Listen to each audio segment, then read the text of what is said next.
Bostonian is Matt Perrault. This is our city. The book is Dave Sharapan. Pay him. Pay that man his money. Together, they are the Bostonian versus the book. You covered! You covered 12! Covered! Follow the show on Twitter at Boston versus the book.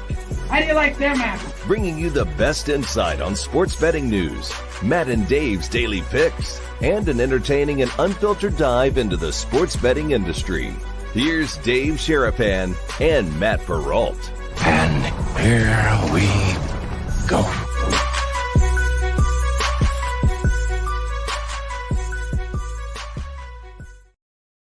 What's up, guys? How are you? Welcome into a Tuesday morning, Tuesday afternoon episode of the Bostonian versus the book. He's Dave Sharapan. I'm Matt Perrault. We are live on our YouTube channel, as we are every live show at Boston versus the book, Twitter X as well. Replayed on Sports Grid TV and Sirius XM channel 159. The wake of yesterday's show still washing over everybody. Dave, how are you on this Tuesday? We got a lot to talk about because a lot of things yesterday got kind of, pushed to today because yesterday was so crazy. Yeah, that's what happens when you let two former ESPN anchors, Kenny Maine and Neil Everett, in at the same time. Hat tip to you for the $4. Hat tip to StreamYard for making it work, allowing it to work. The audio was good. The video was great.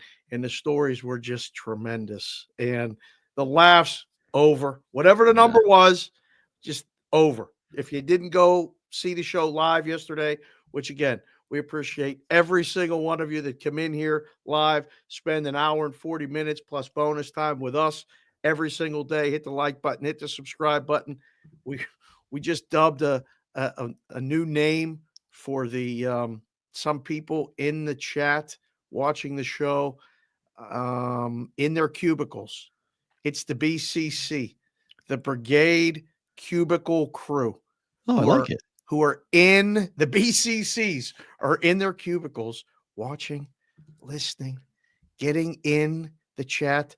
Rakesh P, hell of a show. You guys bring excellent sports content. Thank you, Dave and Matt. Thank you, Rakesh, for being here and for being part of the show. That was amazing yesterday. My phone didn't stop all afternoon. It was hard to focus on that, whatever game that was. We'll get to that, Cincinnati and Dallas. Nephew Spencer caught. Oh, the story is just, you know. I love the fact that he's like, it's his joke, not our joke. So we're okay. We're in the clear. That was the blind. That was the blind other nephew. Sorry, what Spencer? Nephew. Sorry, the other nephew one. Spencer was Neil's nephew. Right. The correction on the pronunciation of hockey names. Right. Hobby Bullin. I mean, Kabobolin was very common. It wasn't a bad, I felt bad kind of even laughing at Kenny, but right. Kabobolin was, it's Hobby Bullin. It's difficult. I mean, I do the same thing with the UFC name sometimes. I mean, sure. We've had Anik on the show, and we've had other people on the show, Zayd and, Nikki, and guys are good at pronouncing those names. It's hard. Okay to mess them up, but we pick each other up just like that. You guys pick us up every day. We just try to be here. Rafi Nadal, right? He said it was Rafi Nadal. Rafi Nadal. So I watched that the first time I went to watch SportsCenter. Yeah. They do the show live. Right. And then for the re-airs, they have to correct everyone. So back in the old days, before you could actually do it, you had to start the clock again at the same time. There was someone in the control room logging it. You said 19 rebounds, it's 20. So you had to wait for that exact time and then come in and do it again, like live on tape, and then they would insert it. So the first SportsCenter was live. The second one was somewhat edited. And by the third one that re-aired, it was perfect. So what Dave means, guys, is 11 p.m. Eastern, 11 p.m. Central, 11 p.m. Mountain, 11 p.m. Pacific time. Because there used to only be one SportsCenter, which was 11 p.m. in each time zone. So that's what he means by having to redub it, because it was airing at 11:15 Mountain, 11:15 Pacific. So you have to go back and do it. This is back in the day where that actually means SportsCenter was the 11 p.m. After the game, live after SportsCenter, except you're on the West Coast. that was like a thing that used to happen all the time. Yeah. Where you'd have different programming. I mean, I remember coming home from school, or coming home just as a college kid or high school kid, the stuff that was on ESPN after 11 p.m. was hysterical. Like there was just nonsense on ESPN. When I was at Penn State, we didn't have cable in the room. There was one TV lounge in the lobby. Right. We would stake out to watch the 2 a.m. Sports Center. Oh, nice. It was different than the 11 o'clock Eastern Sports. Because they redid. That's right. That actually became a thing later on when they redid the late night 11 p.m. That's why Neil got moved to out west, because they ended up having to go out there and they started a new 11 p.m. Pacific Time Sports Center because the 11 p.m. Eastern Time Sports Center had no West Coast games. Right. Oh, Kilborn at 2 a.m. Good call. Good call, JPC to Fort. Good to see you, sir. Yeah, it was amazing. And have those two just go back and forth yesterday. I mean, my side was hurting when we were done with the show from laughing, trying not to, cover up what they were saying. Yeah, I was at college before. No, there was cable when I was in college. Which is this? I got you. No. Come on. No. But I remember when there was no cable. Do you remember when there was no cable? Yeah, but I was like 10 and 11. Yeah. I mean, people had it in Andover. People had it in my hometown, but it was like one of those real rich people things. Of course. And then everyone got it eventually. But like when I was 8, 9, 10, I was the channel changer in my house. No, we all were. It was if like, you weren't the channel changer in your house at one time or another, people our age, then I don't know, you had a pass. Or you weren't the oldest. Well, the oldest was always in my house. I was the oldest. So get up, Matt, get up, do it. Like it was me. I was the one that had to go and do it. And then we had rabbit ears. So you had to stand and hold the different things. And your kids have no idea what we used to have to watch from a sporting perspective, watching games on rabbit ears and snow and wait, stop. No, hold on. Hold there. Wait, turn. Hold on. Wait, happened all the time. Sundays in my house watching Patriot games because the Patriots weren't always on TV because back in the day, kids, you had to sell out your stadium to have local television rights. Right. You couldn't. So the Patriots sucked for so long that it was when they were on TV, it was a big deal. It's like, wait, the Pats are on. This is a good deal. You can watch the game. It's a big deal growing up. See, now that is actual honest truth. I never had a blackout in Pittsburgh. It was never. Blacked out. By the time they were winning championships in the 70s and 80s. I was born. Yeah, I mean, they were terrible for decades. And then Chuck Noll got there, Terry Bradshaw got there, Mean Joe Green got there. The culture changed. They got good. So I, as a little kid, I didn't even know there was blackouts. And then when I moved to Arizona after Curacao, the games were never on. The Cardinal games were never on. The away games only. And you say that to people, and they're like, what are you talking about? No, there was blackout rules. They didn't show the games. OG right here. Jimmy Football knows he's an OG. I think Jimmy Football, do you have a birthday? You want us? I think he's the one asked us to say happy birthday. Oh, Jimmy Football. Happy birthday. Happy birthday to you. But yes, foil. Absolutely. We had to go and put the foil on you, kind of put it in. Did that work? No. No, it was such a fallacy. It was such a joke. It never worked. But the thing that did work, there was the one thing where that had the antenna booster that did work. The one that it was like a big box that had long antennas. Bet boost? What are you talking about? Yeah. It increased the signal, so you were able to get the channel to come clearer more often. But 357. That's what we grew up with, 457. In Boston, it was channel 4, channel 5, channel 7. Then 25 and 38 became a reality. It was like, oh, that's different. We have 2 more channels. Then the Celtics were on 25 and the Bruins were on channel 38. And then Nesson became a thing. And Nesson, if you guys can believe this, Nesson was $50 a month just for Nesson. What did you get with that? Just the games? Just the Bruins games. You didn't even get the Celtics games? And the Red Sox. Sorry, yeah. Bruins. No, Celtics were on channel 25. They were different. They were separate. But Nesson, because the Bruins got together with the Red Sox and they started Nesson. And so they put all their games on there. The Red Sox were still pretty much on channel 38. They were pretty much on broadcast for most of it. But the Bruins became a very difficult thing to watch. And then the Bruins' first round playoff games were on Nesson. So my family, we didn't have money.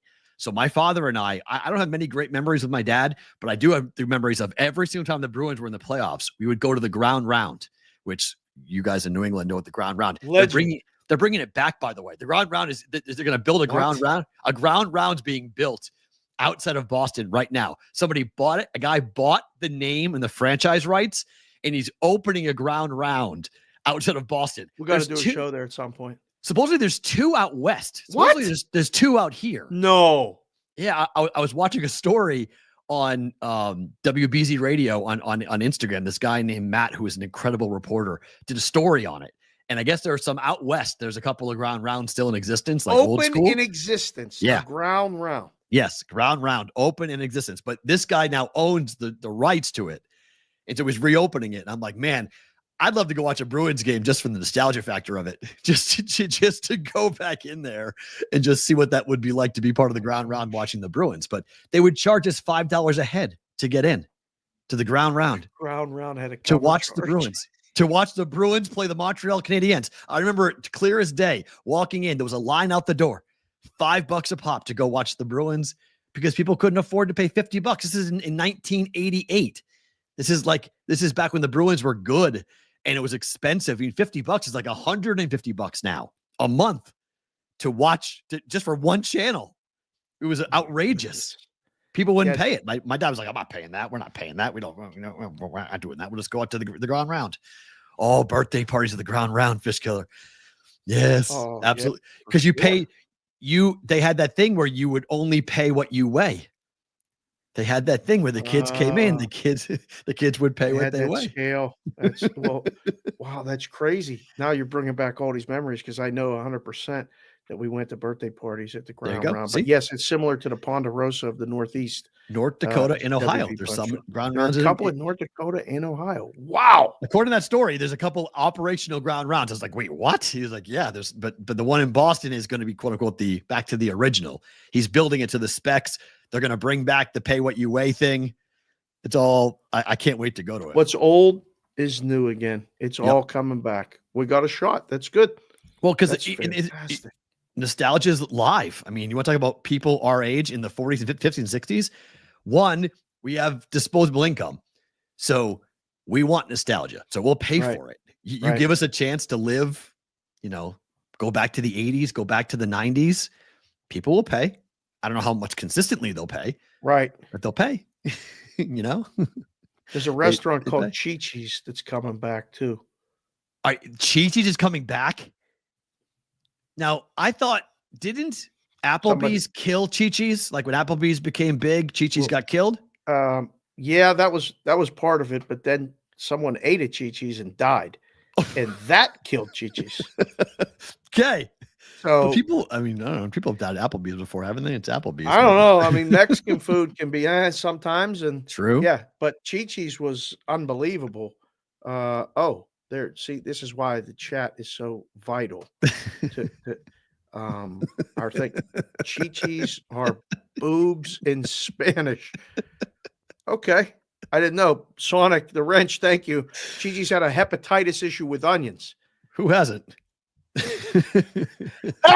Bless you. Oh, sorry. Didn't mean to sneeze at that. Yeah, Chi-Chi's was amazing. We spent a lot of time at Chi-Chi's because you got those free chips and salsa. Oh, yeah. Somehow that's a big place. It's like, ooh, I need to go there for free chips and salsa. When you were broke, you got free chips and salsa, and you could get happy hour and have a beer or two or something. And before you were drinking, you could have unlimited amount of Cokes or Pepsis or whatever and get a taco for like $5. It was great. I was talking to somebody about this 2 days ago. So I don't eat fast food very often, but every once in a while I have like a wacko craving for chicken fingers, and I really do think Cane's sauce is really good. Like Cane's it's really minus good. 800. It's really good. So every once in a while, I'm a Zaxby's guy, but there's no Zaxby's in Vegas. So so Cane's is like just below Zaxby's to me. So I'll go and deal with it. I'm not supposed to eat it because gluten and me don't agree, but I was like, I have to go and do it. So I went and got like a meal, and it was $16, and just for me. And I was talking to someone. I was like, remember when like going to fast food was actually like inexpensive? Oh like you would do it. Because I went and got Madeline a 10-piece chicken McNugget deal like a couple days ago. It was like $13. It's like what's going on? Like I know Everything's inflation's a big expensive. deal. Yeah. I know COVID changed the game. But when is it okay to be like, hey, when you go to a fast food restaurant, it's $25 for two of you to eat? Like, when did this become a reality? Like, what's going on with that? Yeah, I can't wait. And we'll do favorite thing about today at the end of the show, like we always do. But the kids are coming home, Nice. and we'll all go out to dinner one time, and I'm just gonna look at Jess and go, "Oh, wow, you remember?" Like, because we haven't gone out, the five of us, and Right, but Jess I'd had rather left go for to like school. Buffalo. If I'm gonna spend $25, I can go to Buffalo Wild Wings and sit down. And Correct. go get wings and fries and sit and watch a game for the same amount of money. Like, the idea of going in your car was supposed to be quick and easy, like cheap, Nah. quick, easy. It's just as expensive to go and sit down in a restaurant now to eat at fast food. It's bizarre. And the thing about Raising Cane's is like you have to eat it there to really appreciate the quality of it. Like the Or eat it takeout, or eat it right away. Like, Yeah. you can't wait to get home for it. You got to eat it right away. right? Or in the car. You have to. I guess in the car is fine, but it makes Yeah. a mess, and you don't like get the sauce on stuff. I don't know. Is there a better? Put it in the chat if you guys think there's a better sauce than the Raising Zaxby's Cane's sauce right is pretty there. damn good. Is Zaxby's it? is yeah. No, the Fat Zaxby's, Panda just said it. He said Zaxby's is really good, Zaxby's but it's a southern thing. It's Zaxby's is a southern chain. never had it.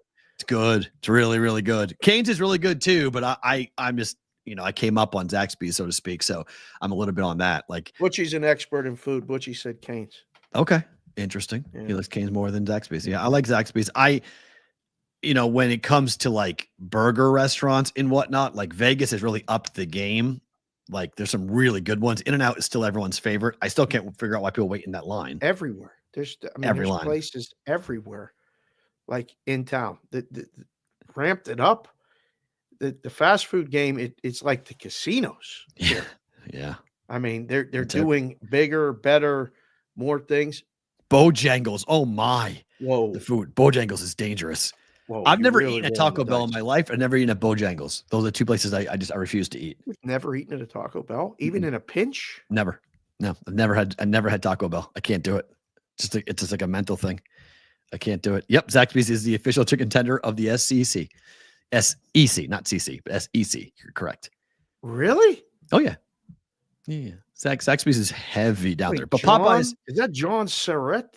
We drive 30 miles to go to Cane's. Oh my. I mean, you burning the gas and spending all that money on the Cane's. Wow, Dang. you must How really about like that? that sauce. Arby's is okay. Arby's is all right. I'm not huge into Arby's. Wow. Best fast foods at Bojangles on breakfast. I'll do breakfast fast food pretty much everywhere. I would even do Taco Bell. I've never eaten there, but it's really hard to screw up fast food breakfast.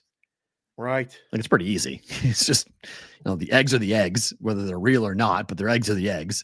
Yeah. Chick-fil-A is, I'm a huge Chick-fil-A guy. I'm with you on that, football guy, but like Popeyes, that's why I'm not a very big Popeyes guy, because like I went and tried, everyone was like this Popeyes chicken sandwich thing, the craze. I went and tried it. I was like, Chick-fil-A is 10,000 times better.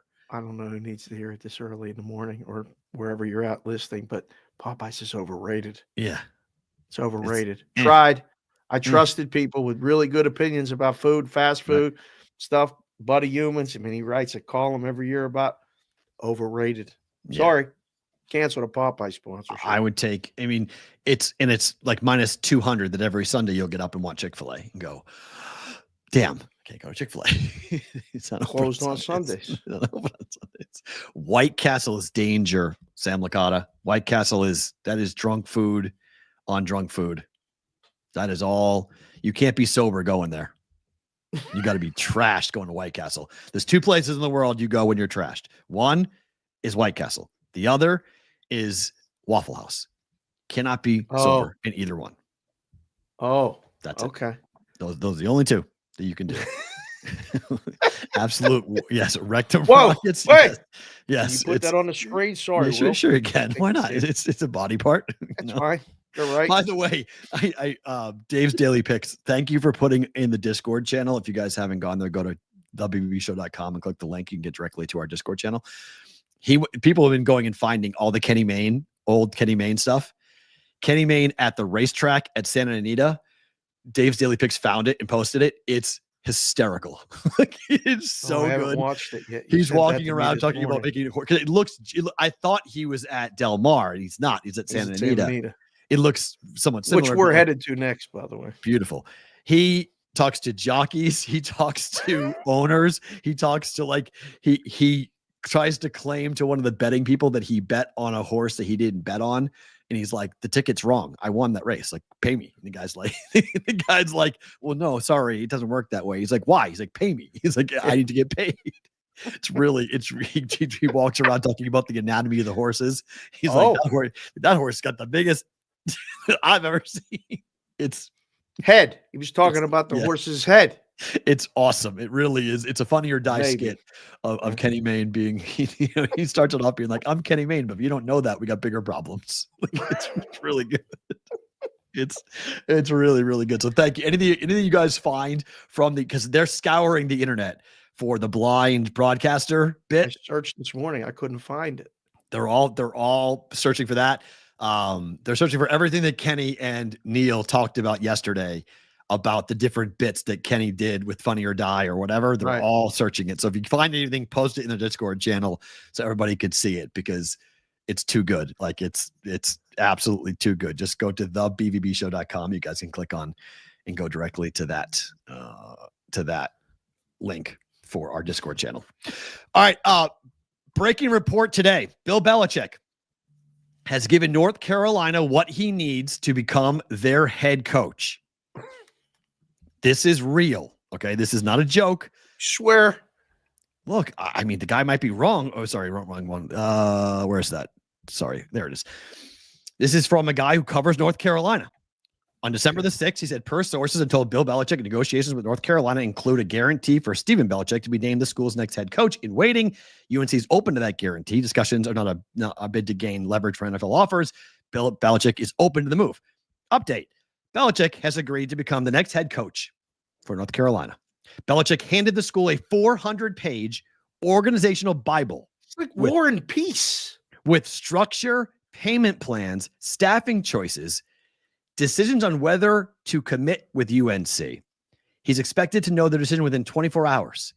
This goes on saying the Bill Belichick Bible would require historic levels of investments from the school, includes salary minimums, position by position. He wants to literally turn North Carolina into an NFL franchise. Belichick will have a budget. He will have a willingness to hire two different staffs.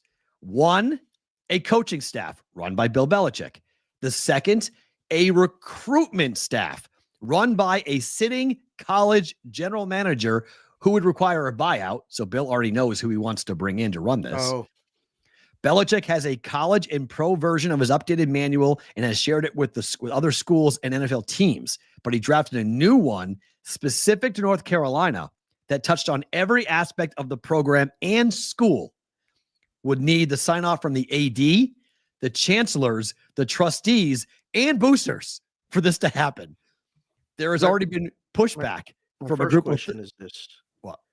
He handed him a 400-page manifesto. Pretty much, yep. And said, I need an answer in 24 hours. Who in the hell can read? I'm a fast reader. Who can read 400 pages in 24 hours and say, yes, sure, come in. We'll give you the keys to Camelot, the entire castle of the entire college, of the entire state. What the hell is he thinking? And this is the last piece. There has already been pushback from the group of 13 trustees with input from wider faculty. The investment would overhaul the school's approach to football. Belichick is unsure if the school will meet his demands, and he's not negotiating. There is no negotiation. It's either you take what I am offering, here is what you need to do to want to work with me. We're not negotiating. We're not parsing through this. We're not saying, well, you want $1 million here. We'll give you one there, but one there. No, it is this way or no way for Bill Belichick at North Carolina.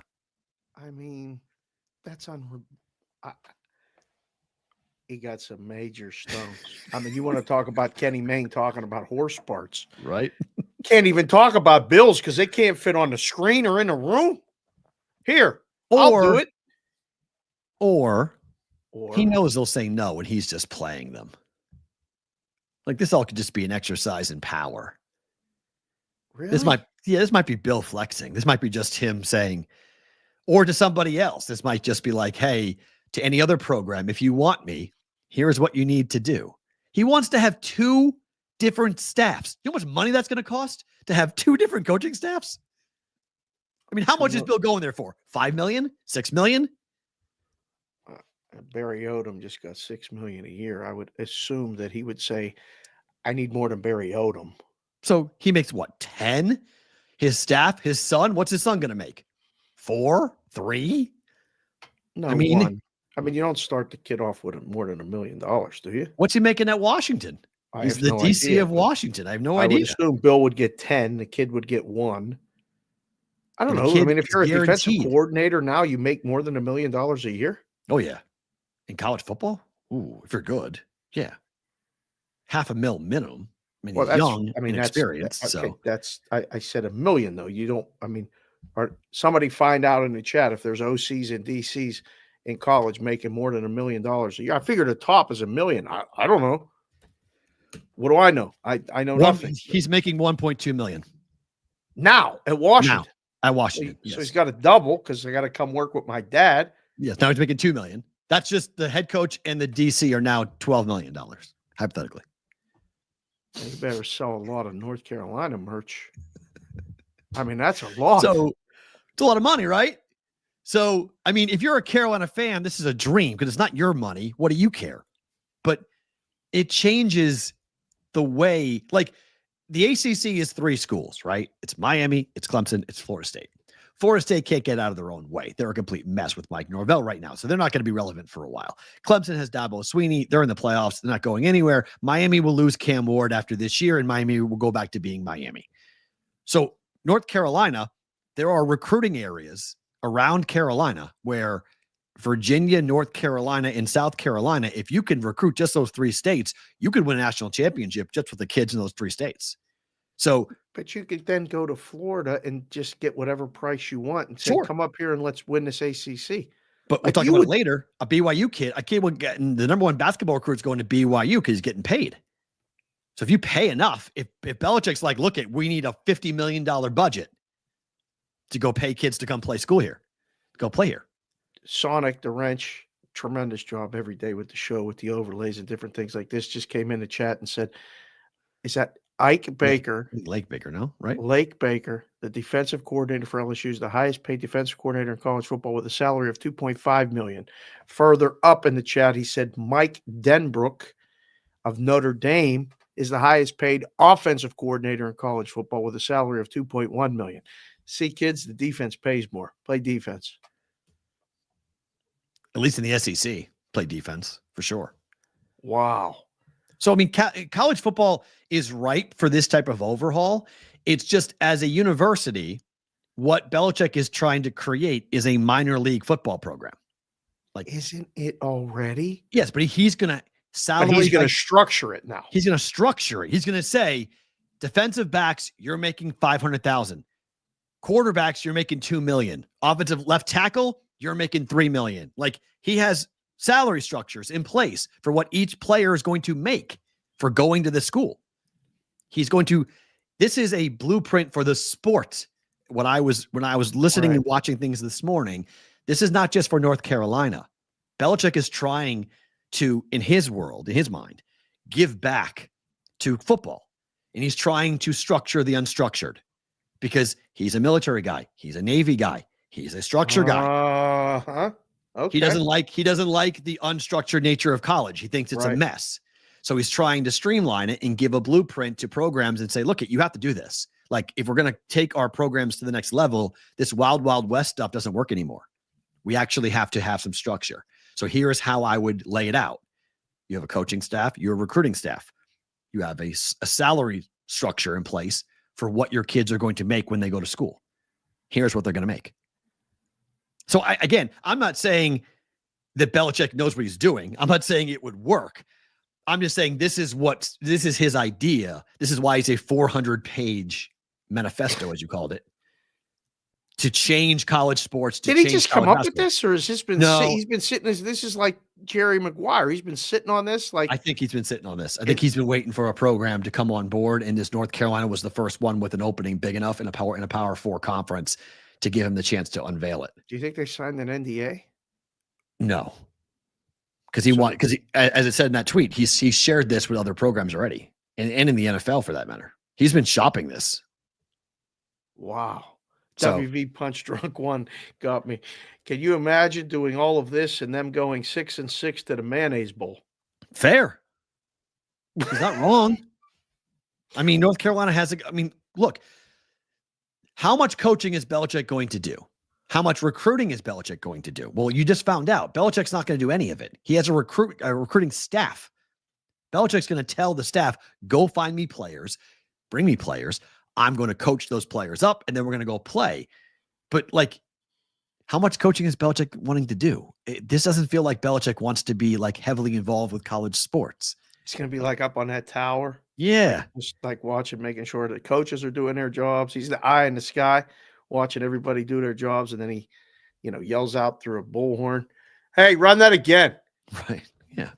That's always he's not invested in any of this. Like, so that's like someone's in the chat, make him the czar of college football. I don't mind that. It's a better role for Belichick, to be quite honest, than the day-to-day operations of a program like North Carolina. Because again, Carolina is a basketball school, and Carolina also is a very they believe they're a very prideful academic school.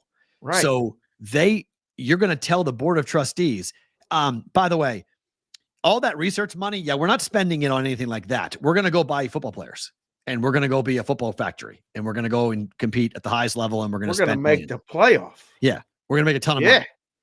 That's not really what Carolina is all about. Basketball, they're cool with. That's 15 players. We're all good.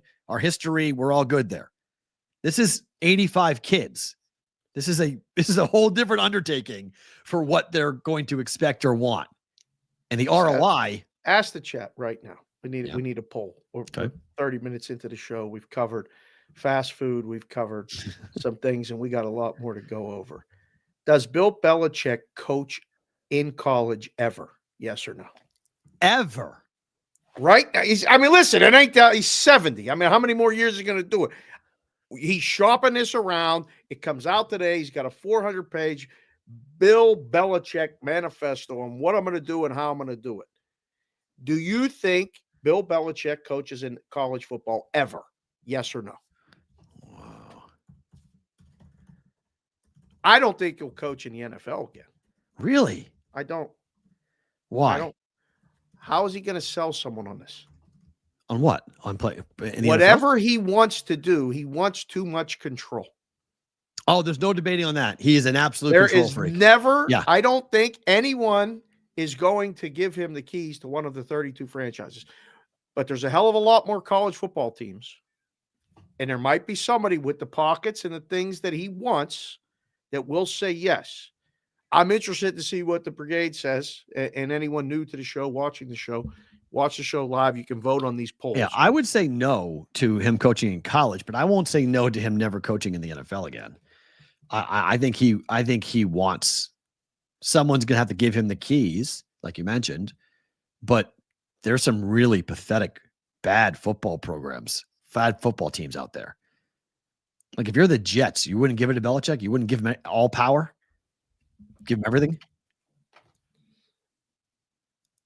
If I owned a team, we'd have to have a little system in place because there's other things in this world that when you give a 70-plus-year-old full automated, autonomous control, you run the risk of either a public relations nightmare, a personal conflict.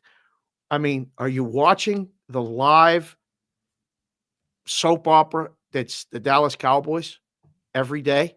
Right. So, he owns the team, so he writes the checks, but he's at a point now where he shouldn't be doing interviews and he shouldn't probably be saying anything and this and that. I don't know. I just don't know. We need to, I want you in charge. And yes, I read the book. Okay, we'll do what you said. But this guy here is going to make sure that you're doing what you said you were going to do because I'm paying you. LL, here's the problem. It's not just a football decision. It's not an athletic decision. Sure, they can be all in on Belichick, but the board of trustees and the chancellor, if they're not on board with this, I don't care who in the AD department wants it. I mean, I don't care what booster, I don't care what person, what check, I don't care what person at Nike, I don't care who wants it. If the university board of trustees is not going to okay this, they're not going to get Belichick. So, like, he wants complete and utter control. And for an academic institution who has not done this before, like, this is not Alabama. Okay. Alabama pays their general manager almost $1 million a year. That is not North Carolina.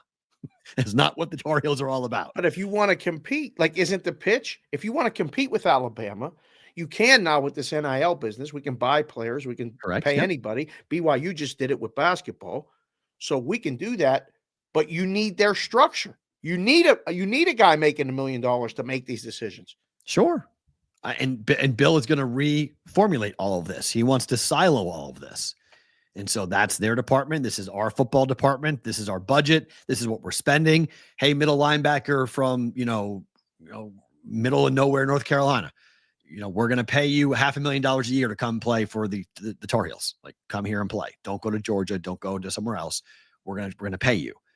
But the problem is those schools, Alabama, Georgia, LSU, they can outbid. Like, how much money?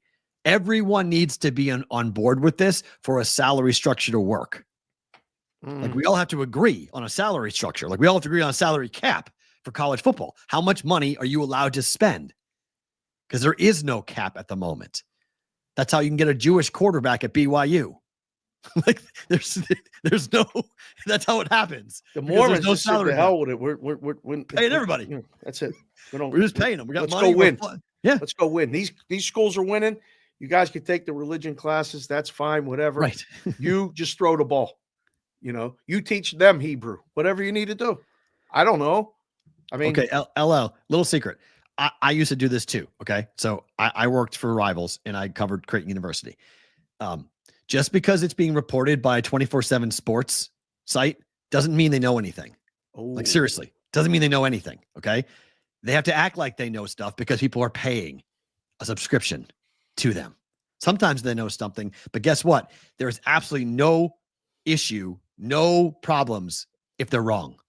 There's no blowback if they're wrong. So if they act like they know something, they act like they've got information on something. I tell you right now, Bill Belichick's not talking to 24/7 sports. Okay. Bill Belichick is not talking about this at all on any of this. So just saying, there may be something there. There may not. Yeah. Who knows? I think Belichick has told him, here's my deal. I will be your head coach. I think Belichick has done that. And he's given them this ultimatum as to, here is what you must hit. And there's no done by the end of the week. Then if this really happens, literally like, coach in a bowl game, they got to drop their pants. What? I mean, like, that's what they got to do. I mean, that's if they're willing to just get naked and let him do whatever he wants, then he'll be their coach. I just don't foresee. Wait, I'm lost. What does dropping their pants mean? What does that mean? Use your imagination. So, like, there's access to certain things. That Tar Heel guy. Oh, there's access. Ramses is a big mother. Okay. There's access. Are you laying? Right. So just saying, okay, there's a lot going in there. The new rumor is Rich Rod considering West Virginia or UNLV. Why wouldn't Rich Rod go back to West Virginia? Why would he go to UNLV? I mean, it'd be great to have him here. I love to take Rich Rod here. His offense is awesome. Man. But why just hire Brendan Marion? Why isn't the OC getting the job? He must be on the way out too. But I'm just saying, I think Belichick is serious. I think it's real. But I think he wants it on his own terms. And I just don't think any university is going to give anyone that much power. Hashtag never getting off late night. You're absolutely right, Ross. But we're right where we need to be right now. And that's okay. That's okay. I mean, I think it's such a wild. I don't know. So far, the early poll voting has Bill Belichick ever coached in college football? The answer is no. 60% to 40% so far. But I mean, I don't know. This will give us something to talk about. That's for sure. I'd love to see it. I mean, it would completely shake Would up it everything. save the ACC? I don't know about saving it, but Sportico just reports that Florida State and a private equity giant, 6th Street, have mutually agreed to end talks about a possible investment into the athletic department about a year ago. This was a massive amount of money that they were expecting to get, essentially to save Florida State's football program. Oh my. So that money's gone because Florida State's such a mess. It's not a good investment anymore for 6th Street. So they're saying thank you, goodbye. So the ACC's got all sorts of issues. Clemson, winning the ACC championship and getting back to the playoffs is huge for the ACC to have not one, but two. There's $8 million, being earned for this. So that's gigantic. If they win a game, they'll have another $4 million to make the quarterfinals. So I'll be very curious to see how the ACC would react to this, because if they got Belichick, that would send shockwaves. I just can't believe that they're going to allow Steven Belichick to be their head coach. Bill, how long does Bill have to stay? 1 year, 2 years? Like, how long is he going to be required? I'm sure it's somewhere in the 400 pages. Or maybe not. I can leave whenever I want, and you're hiring my son. Like, this is the biggest nepotism because nobody's hiring Steven Belichick to be a head coach of a Power 4 program in the next 10 years. Like, no one. Like, it's just not happening. He's the DC of Washington. Okay. And did you love their defense? Because like, it was okay. Well, I mean, it was half the team leave after last year. Okay. So Belichick has no head coaching experience, and he's going to have a long list. He's a young guy too, a long history in, Power 4 football of having an established defense worth giving him the keys to a job. Now it's guaranteed. Belichick is guaranteeing his son will be a head coach of a Power 4 school. That is something else. It's a requirement, and they're supposedly okay with that. So, hey, son, you're making 1.2 at Washington. I'm going to guarantee you $10 million. You're going to be the head coach of North Carolina when I'm done. I'd go. Steven, yeah, of course. Yeah, Steven okay, Belichick, yes, of course you go. But it's nepotism. I mean, this is just like, this is not how things get done. You name a coach in waiting. Coach in waitings normally don't work, by the way. Just in college football history, coach in waitings don't work. AOW. That Washington D gave up 40 to Iowa. Yeah, it did. Wow. Not good. I wouldn't sit there and go like, damn, that Washington defense is something. Give Steven Belichick a head coaching job. No one's doing that. His last name becomes a problem. Leave the cheerleaders out of this, Butchie, please. It's probably not in the manifesto. Talking about. I love the line. Everyone's like, "Have you seen his girlfriend? Don't tell me Bill can't recruit." Come on now. Bill got game. Bill got game. He can talk to the kids. He can. I don't know. I can't wait to see if this actually goes down. This goes down. Wow. College football will look a lot different next year. Would you buy tickets? If I'm a Carolina fan, I'm buying everything. You kidding me? You got Bill Belichick. This is amazing. I mean, I got all that Carolina stuff. Sometimes I don't even know why. First time in my life I go down there to the Dome. Yes, Mike. Yes. Steven Belichick is the one of the meme, of the lick-lipping meme from the playoffs with the Patriots. Yes. Yes, that is Steven Belichick. I bought so much Carolina stuff just because I like the colors and stuff. Now I'm suited up. Color's tremendous. Oh, I love the color. Sky blue is gorgeous. Oh, huge fan. Man. Huge fan. But if it breaks during the show, we'll let you know if it happens. But I can't. It's 400 pages at 72-point font. big font. That's awesome. Think there's any pictures in there? I don't know. Maybe. I don't know. Maybe a couple of probably some charts. Yeah, some charts, some flow charts, and graphs, and curves, things like that. Yeah, you PowerPoint guys. Oh, it'd be so good. I look. I want Belichick back coaching. I want him off the media because I think he's boring as a media person. So I want to see more Well, there goes Bill's not appearing on BVB anytime soon. I let him come on in anytime you want. I'd love to tell him to his face. I'd say, Bill, you don't say anything. I said to Brady's face too. You guys don't say shit. You both are completely muzzled. There it is. It only took 45 minutes, Will, but we got our first one right there. You guys are completely afraid to say anything controversial. Tom can't. So Tom's now been muzzled legally.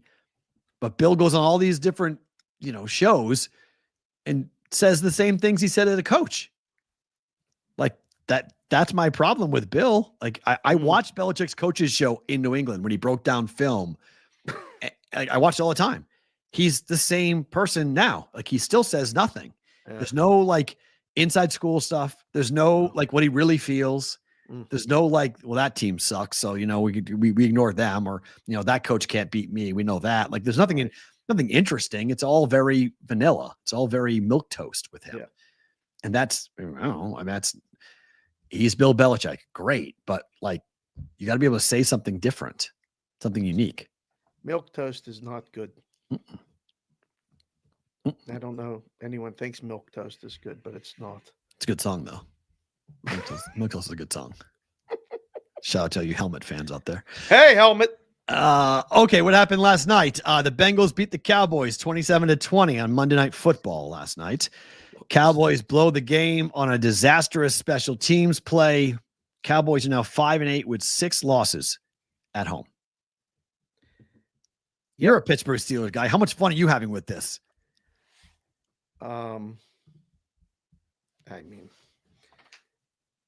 The first observation is that when you're a little kid and you play football, the first time you get an opportunity to block a punt, you go for it. And usually you rough the punter and all this other stuff. But it is well known that when you block the kick, get away from the ball. Just get away. It's our ball. We got the ball. I was at volleyball practice last night with Kendall, little Consig, and I'm watching it on a phone, but I'm paying attention. Jess, if you're watching the show, I was paying attention, but I was looking at the phone. And I went, all right, it's 20-20. Cowboys are going to cover. That's good, because there was only 2 minutes left. So I was like, all right, we're going to be good. I had the Cowboys plus the points. And then didn't see the play live, saw it after, and went, this is what losing teams do. How does it keep happening? They haven't won a home game? They won one. They beat the Giants. Oh, they beat on Thanksgiving. Yeah, they won one. Okay. Yeah. But they've lost 6. Most since, I think, the 80s at home. Yeah, the juice is in the chat. Good to see you, sir. It's literally special teams 101 to get away from the ball. CBW, Leon Lett, part 2. Get away from the ball. I don't know. It keeps Cincinnati's hopes alive. Cincinnati. The guy who did it though, Dave, it just been picked up. He's a journeyman guy, and he sees the ball, grab the ball. I felt bad for the kid. That stunk. In baseball, it's see ball, hit ball. In football, it's see ball, grab ball. It's the ball. It's your job. He just saw it and okay, did somebody touch it? And he went and muffed it. Get out of the way. If he catches it, nobody's talking about him. Oh, I don't know. And then Micah Parsons just left. He was so upset he left. He just walked off the field. He just said, I'm tired of this. Somebody said that he looked like a guy playing the part of a football player who's supposed to be upset. And I went, I might buy that. It felt fake to me. It felt like he knew the cameras were on him. He knows that the Dallas media has been all over him and CeeDee Lamb for not showing like they care about what's been going on. And so he's out there just doing the old, and then he walks off and the cameras see him. He walks off on the field so the cameras see him walk off. I didn't buy it last night. I thought that was a little contrived. I saw it all post game. Yeah, I watched it live. I was like, what the hell just happened? This is a movie.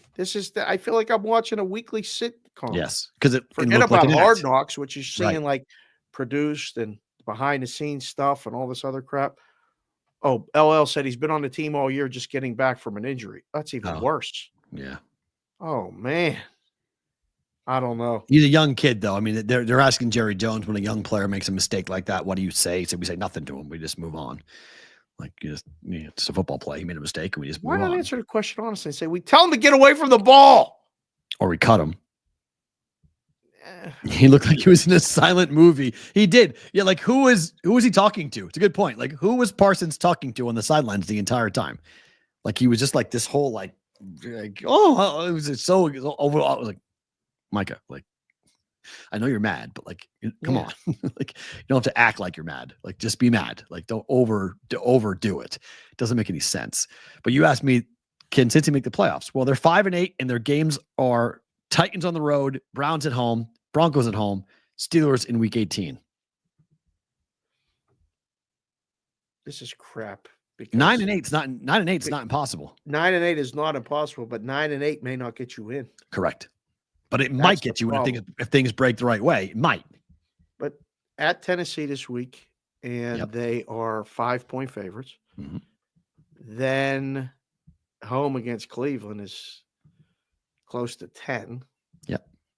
Just thinking out loud. Home against Denver becomes an absolute playoff game, right? Potentially, yep. 5.5, 6.5 is the look-ahead number for Cincy at home against Cleveland. Okay.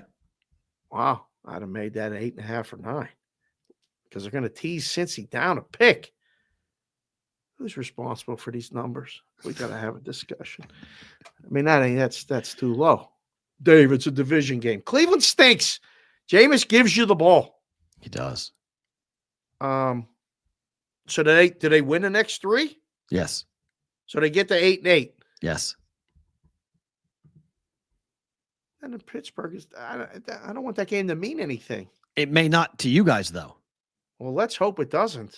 It might not mean anything for the Steelers. I don't need them coming in trying to make the playoffs and us having to need the game and having to play a high leverage playoff type game at home. The only way won't beat Denver. So here's how that Nicky game matters. Caramello coming in hot.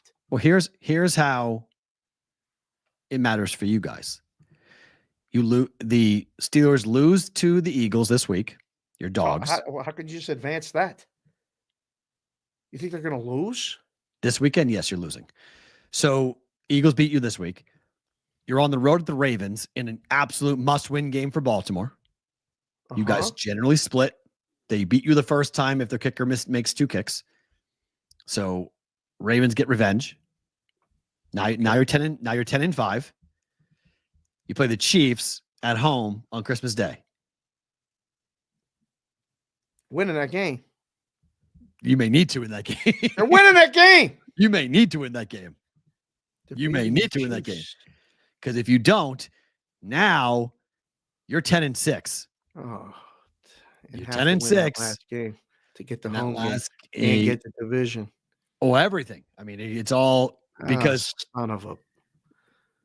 because the question I'm going to have for so the Ravens are 8-5. They play the Giants on the road, you guys at home, the Texans on the road, and the Browns at home to end the year. I mean, they're going to run the table. Man, Pittsburgh at Baltimore. Pittsburgh is at Philly this week. They're 4.5 dogs. And then they're at Baltimore next week, and they're 5-point dogs. What is Butchie doing right now? Not beating the Chiefs? It's in Pittsburgh, Butchie. Come on. Talking about. Steelers are winning on Christmas Day because Carson Wentz will be starting. He's right. There's a chance with that. What are we breaking news here on the show, JC? No, the Chiefs may have the number 1 seed wrapped up. Oh, Chiefs may have the number 1 seed already taken care of. So they may not. The last 2 games for KC may not matter. Can you imagine? Can you imagine? What, they just punted? They get a bye in a 1 spot for a bye situation, and they lock it up with 2 weeks to go. Yeah, because if they win the next 2 weeks, it's over. I mean, no, it's not. So no. That's wrong. That's wrong. They got to win that game. They have to beat you guys to lock it up. Correct. Because they have a 2-game lead on the Bills, but the Bills have the tiebreak, so they can't. Yeah, that game is in Pittsburgh. Sports Game Avenger. is in Pittsburgh. The game is in Avenger. Pittsburgh. It's a Steeler home game. It's just yes. The Chiefs have struggled with everybody. The Chiefs have struggled with everyone, not just Chargers B team, with everyone. Raiders, everyone. 7 in a row, no covering. Who? The Chiefs. They've Chiefs not covered 7 games in a row. Who have? The Chiefs have not covered. Oh, not covered. For 7 games in a row. I thought you said covered. It's like, what? No. Yeah, not covered. Right. Yeah. The Bills losing Sunday. That's very possible. The Bills and the Lions. It's the season for the Bills in terms of can they win at Arrowhead. That's why I think the Bills beat the Lions this weekend. Oh, It means way more. You meant the Steelers and Eagles. Oh, okay. That was in Pittsburgh. Yeah. Okay. Back in Philly. Yeah. Look, the Bills are going to beat the Lions this weekend. Means way more to Buffalo than it does Detroit. What do you mean? Detroit's going to be, if they lose and Minnesota wins, they're tied for the division. I know, but you go from a 1 seed to a 5 seed. The bigger thing is the 1 seed combined. It's Eagles go to 12-2, Lions go to 12-2. I mean, they're 4-0 in the division. Vikings are 2-1 in the division. Vikings losses to the Lions, so the head-to-head so far. They'll play again, obviously, but right now the Lions have the advantage. Well, the Vikings are 7 on Monday night at home against Chicago. Mm-hmm. You talked to the hot dog guy yet about them coming in this weekend? Emerson. Oh, sorry. I was like, Kelly's coming this weekend? No, that's the sausage guy. Got a hot dog guy, Emerson. I've not talked to Emerson at all yet about what's going on this weekend. No. He's coming. He's going to be here Saturday. It's going to change all of our lives for a couple of days. Not mine, but it's what we change. Don't besmirch Emerson. He takes it personally. I love Emerson, but it's not going to change my life. I love. Come on in. It's great. It'll be awesome. But like, I have my daughter and I have things to do, my friend. Sorry. It's, world. It's the holidays. World continues to go on. I got a lot of stuff to do with my kids. So, glad you're here. It's the same thing. Like, I love when people call. They're like, hey, what are you doing? I'm like, I have a family. I have things I got to do. I got let's go to dinner right now. You could have told me that 3 days ago and I could have moved stuff around. Like, I wish I was still in my 30s. I love people with no kids and in their 30s. I love you guys all because I wish I was still like you. Because I used to be just like you. I used to have no thought as to I'd call my friends who had kids who were older and I'd be like, let's go here. And they'd be like, I can't. And I'd be like, why? Like, come on, like figure something out. Like, I can't. Like, I got things and responsibilities and I'd be like, what's the problem? And I never understood it until I had a daughter. And then everything came around and I was like, oh, that's right. It changed it really is. I used to say I would never had a kid. I'm not going to have kids. I'm not going to get married. I got married, had a kid. I'm so glad that I did both. And it completely changed my thought process and changed who I was as a human being. Because once you have another human and you're responsible for said human, and you have to make sure that human rate is, to raise them properly. All like the Thursday night at the bar situations Happy hour. mean nothing. No, they mean, and I love people who call and like, what are you doing? Like, I'm in town. I'm like, I'm so happy you're in Vegas. Have the time of your life. Enjoy it. I got 15 things I got to do that take precedent. Yeah. I'm not trying to be a dick. I'm just trying to explain, like, you can't just buzz me on a Tuesday and say, hey, let's go to dinner. I can't. Like, I need like 4 days. If you guys come to town, reach out, send an email to askthebbb@gmail.com so Matt and I see it. And, we'll see if it fits. And I love going to meet people, but it might be just a flyby. Right. Something like that, because you guys get to come to Vegas and blow it out and then leave. I come down and meet you, and then I have to come home to the lieutenant general and the 5-star general and then everything else. And they're like, where were you? Well, I saw this guy, he came to town. And they're like, yeah, okay, so what? And then you go, oh, that sounded better in my head before I just came out. Right. I was trying to make, all right, counselor, we'll take a recess right now. I'm going to go on a break. Yeah, it's no good. So just as FYI. All right. So the Heisman Trophy finalists came out. Why are people, this is the best indication. We talked a long time for a while before PASPA, after PASPA. And we thought that the sports media world would actually be changed because we'd have real numbers. We'd have real things to put and say, the betting market. People are still clamoring and saying that we're not going to see a Travis Hunter Heisman Trophy. Like, how in the world are we not? Look at these odds. This is not even worth having a conversation as to who's winning the Heisman. Is there any way this is wrong? I can tell you this. Don't ask me how, but I talked to someone who knows 3 people that vote for this. Yep.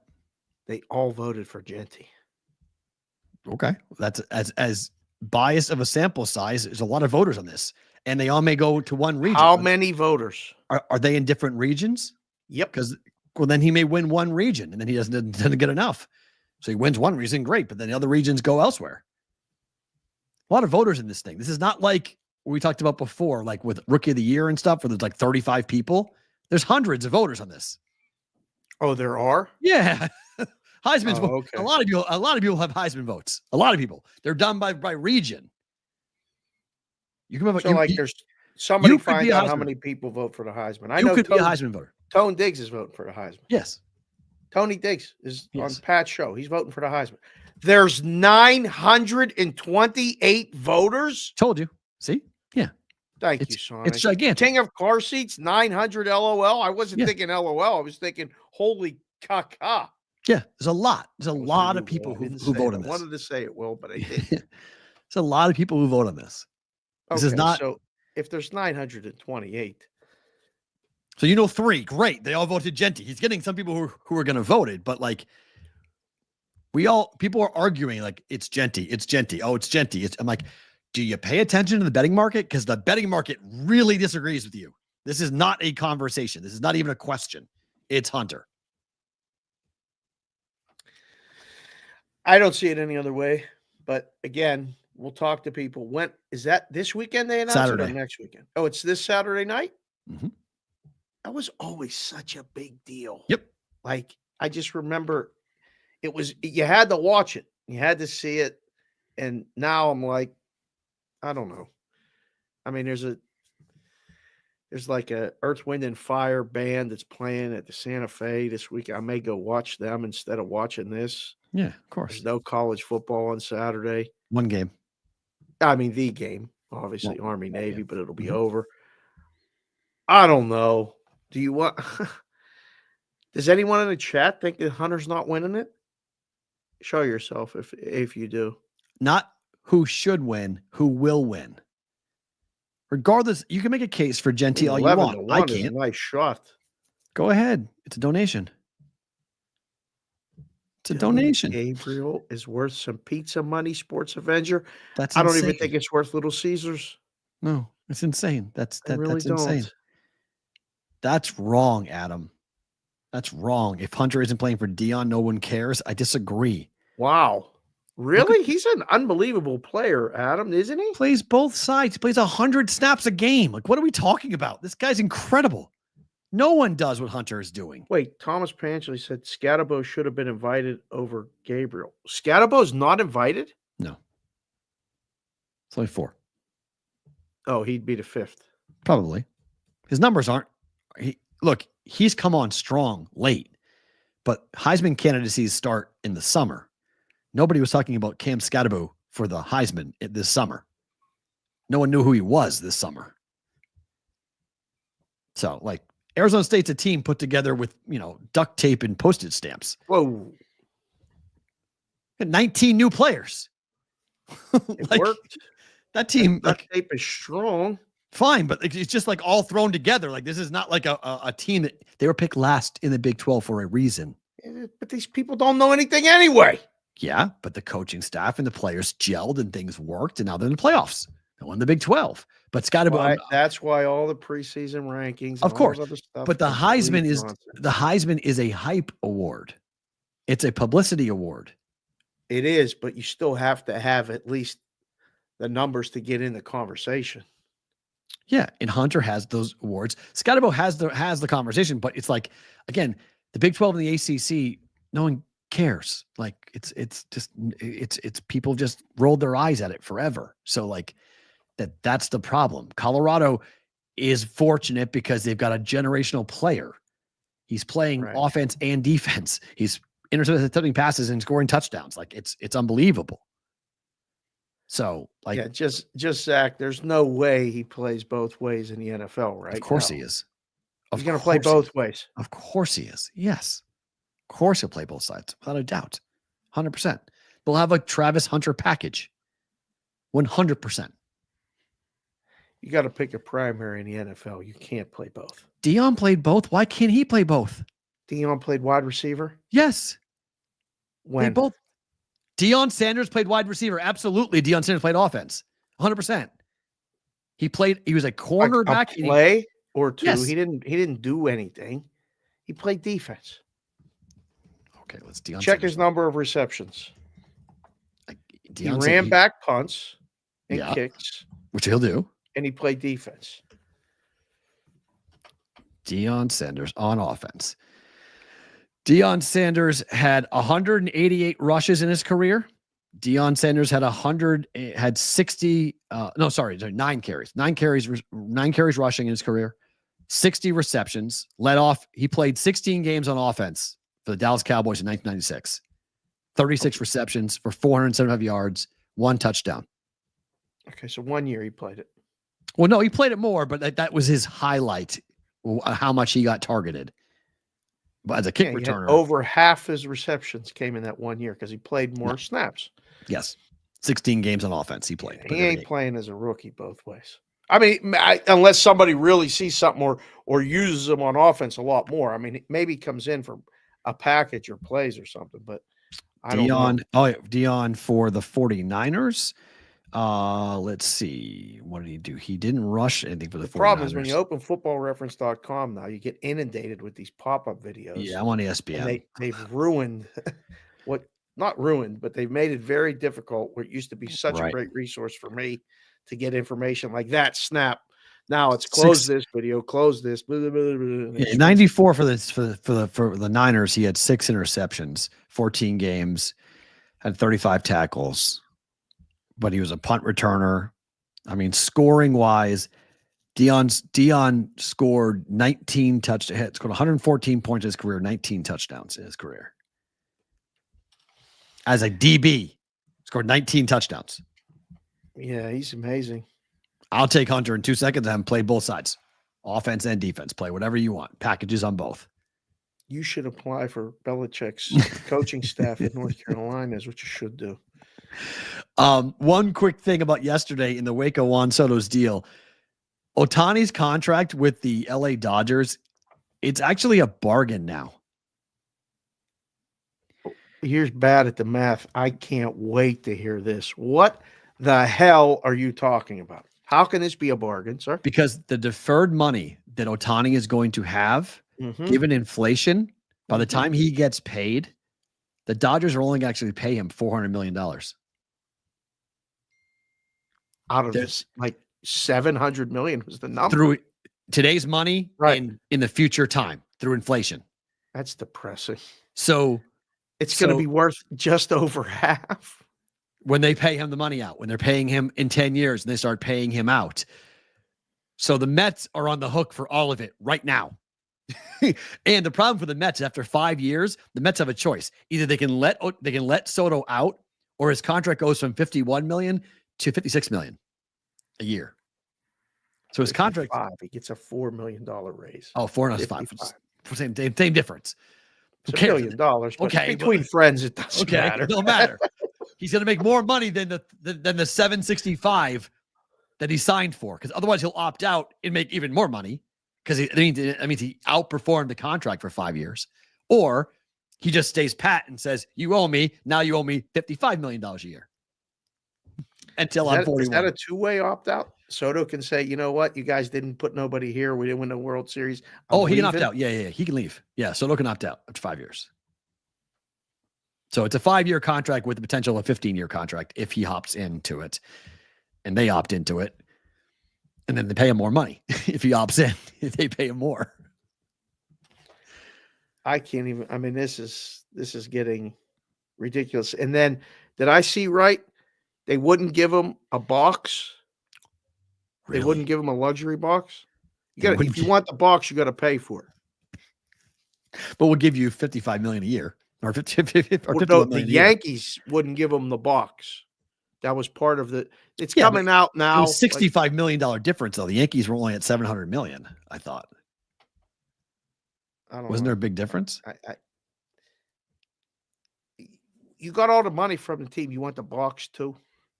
Like you guys, you want the box when your family comes. Just pay the fee for the box. You don't have it? Doesn't want to. Like we'll give you the hot dogs and the nachos and stuff for free.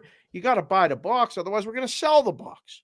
Yeah, Ohtani is his contract with the Dodgers. He's pitching on top of that. It's like if this is where we're going with these contracts, like we've gone from like 375, 390 million to 700. Like there was no progression of these contracts. We thought 400 million was like, oh my gosh, 400 million. No, we're at 765 now.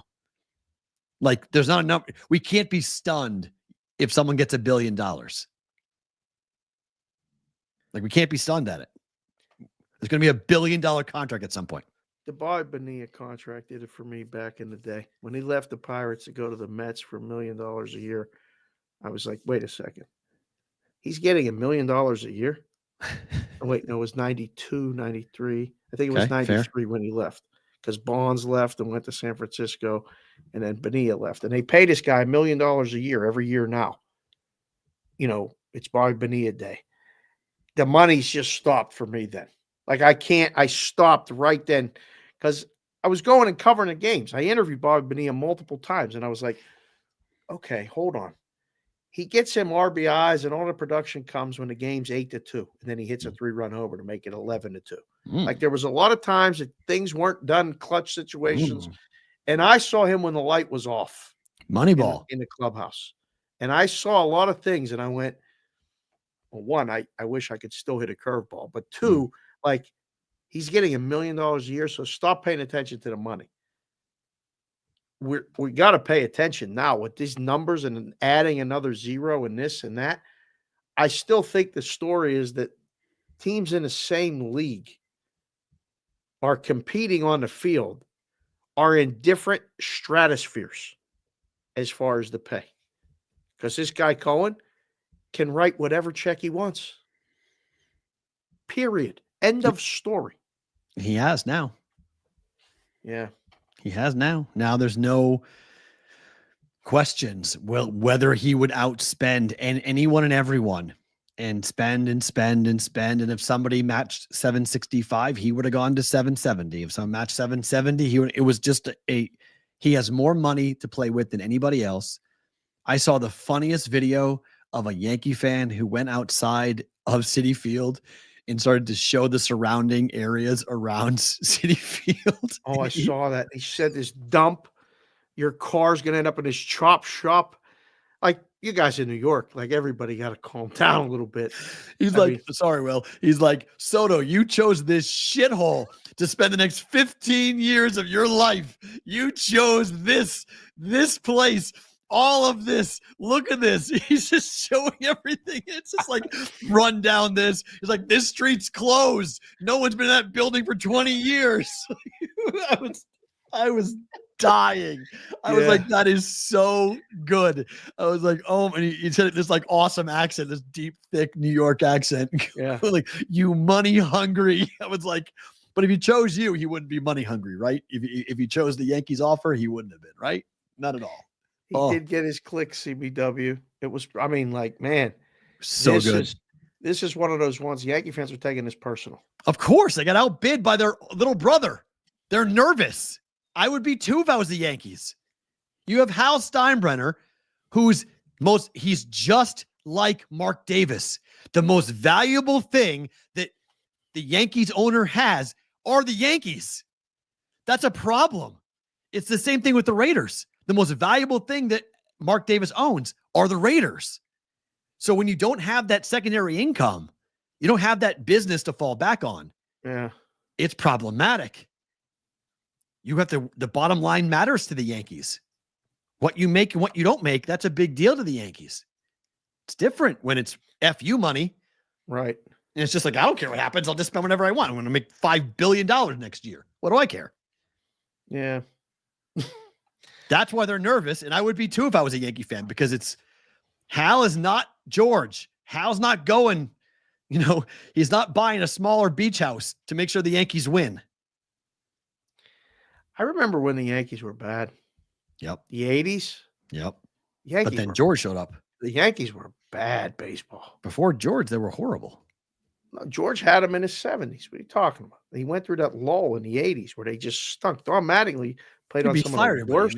That was the whole, but they were fun because they were a soap opera. How many times did Martin was the manager? Like 5 times. Hire. Yeah. Wow. They were a soap opera. So it could turn quickly if they don't win. I mean, it's already turning. I mean, it's tougher. It's different now. They come at him the guy was in the ALCS again. Fire the guy. Wow. They have standards. Ohtani's contract with LA is actually a bargain. Yes. Compared to what they'll pay out of pocket. It's $400 million. It's half of Soto's money. I can't wait for baseball season. It's going to be great. It's going to be fun. Speaking of money, this one was somewhat surprising in terms of dollars. The number 1 recruit in college basketball today went on First Take, committed to BYU. He had offers from Alabama, Kansas, North Carolina, and a multitude of other schools that all wanted him.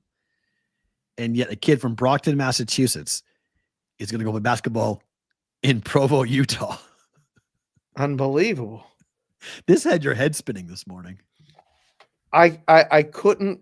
I was like, wait a second. There has to be some sort of path. This didn't just happen, right? And I saw that he went to a prep school in Hurricane, Utah. Which was determined before he ever – BYU was the pick before he ever left Massachusetts. Right. This was already predetermined. It's a package deal. I learned this with George Niang, who left Massachusetts to go play at a prep school and then go play for Iowa State. Okay. And placing of players, it's the coach has the relationship with the AAU program, and it's done years in advance. Like he's been cultivating this for a very long time. No, this kid's not Jimmer Fredette, not even close. This kid's a 6'9" point guard. This kid is the number 1 pick in the draft next year. He went on and said, when Stephen A asked him and congratulated him and did all this, whatever, he goes, what's the goal? And he goes, a one and done. And then he looked at his dad and he said, is that the goal? And he said, oh yeah, the goal's one and done. Like the rule, everything's changed. What? Why is that? Why is that? No. The sooner you accept this, it's a business. We're paying you to come here. Yeah. You can come here for 1 year. We're going to talk about you, hype you up. What conference? It's a Big 12, right? Correct. Yeah. He's going to play in the Big 12 conference. For 1 year. He's going to play in the best basketball conference in America. Which is great. Get good reps. Yeah. And then be the first pick of the draft. The number 1 pick in the draft. Kevin Young's 43 years old. He's a guy who has had some coaching stints in the D League and whatnot. And he's got ties. I mean, he's got NBA ties. So this is a guy who came through the NBA, churns. Phoenix Suns, Philadelphia 76ers, was the head coach of the Delaware 87ers, which is the Sixers G League team, the Iowa Energy, the Utah Flash. This has all been predetermined. How much money you get? A lot. The Mormons don't care. $3 million? Way more than that. Way more. A 19-year-old kid got $3 million, more than $3 million to go to BYU to play basketball for a year? Yes, way more than that. I mean, I sound like such an old man, but and he ain't staying? $7 million. $7 million. Yeah, he got $7 million to go to BYU. BYU's got FU money and they're willing to spend it. They've got Mormon money. They've got church money. They don't care. They'll pay Jewish people. They'll play kids from Massachusetts. They don't care. They're paying everybody. They want to win.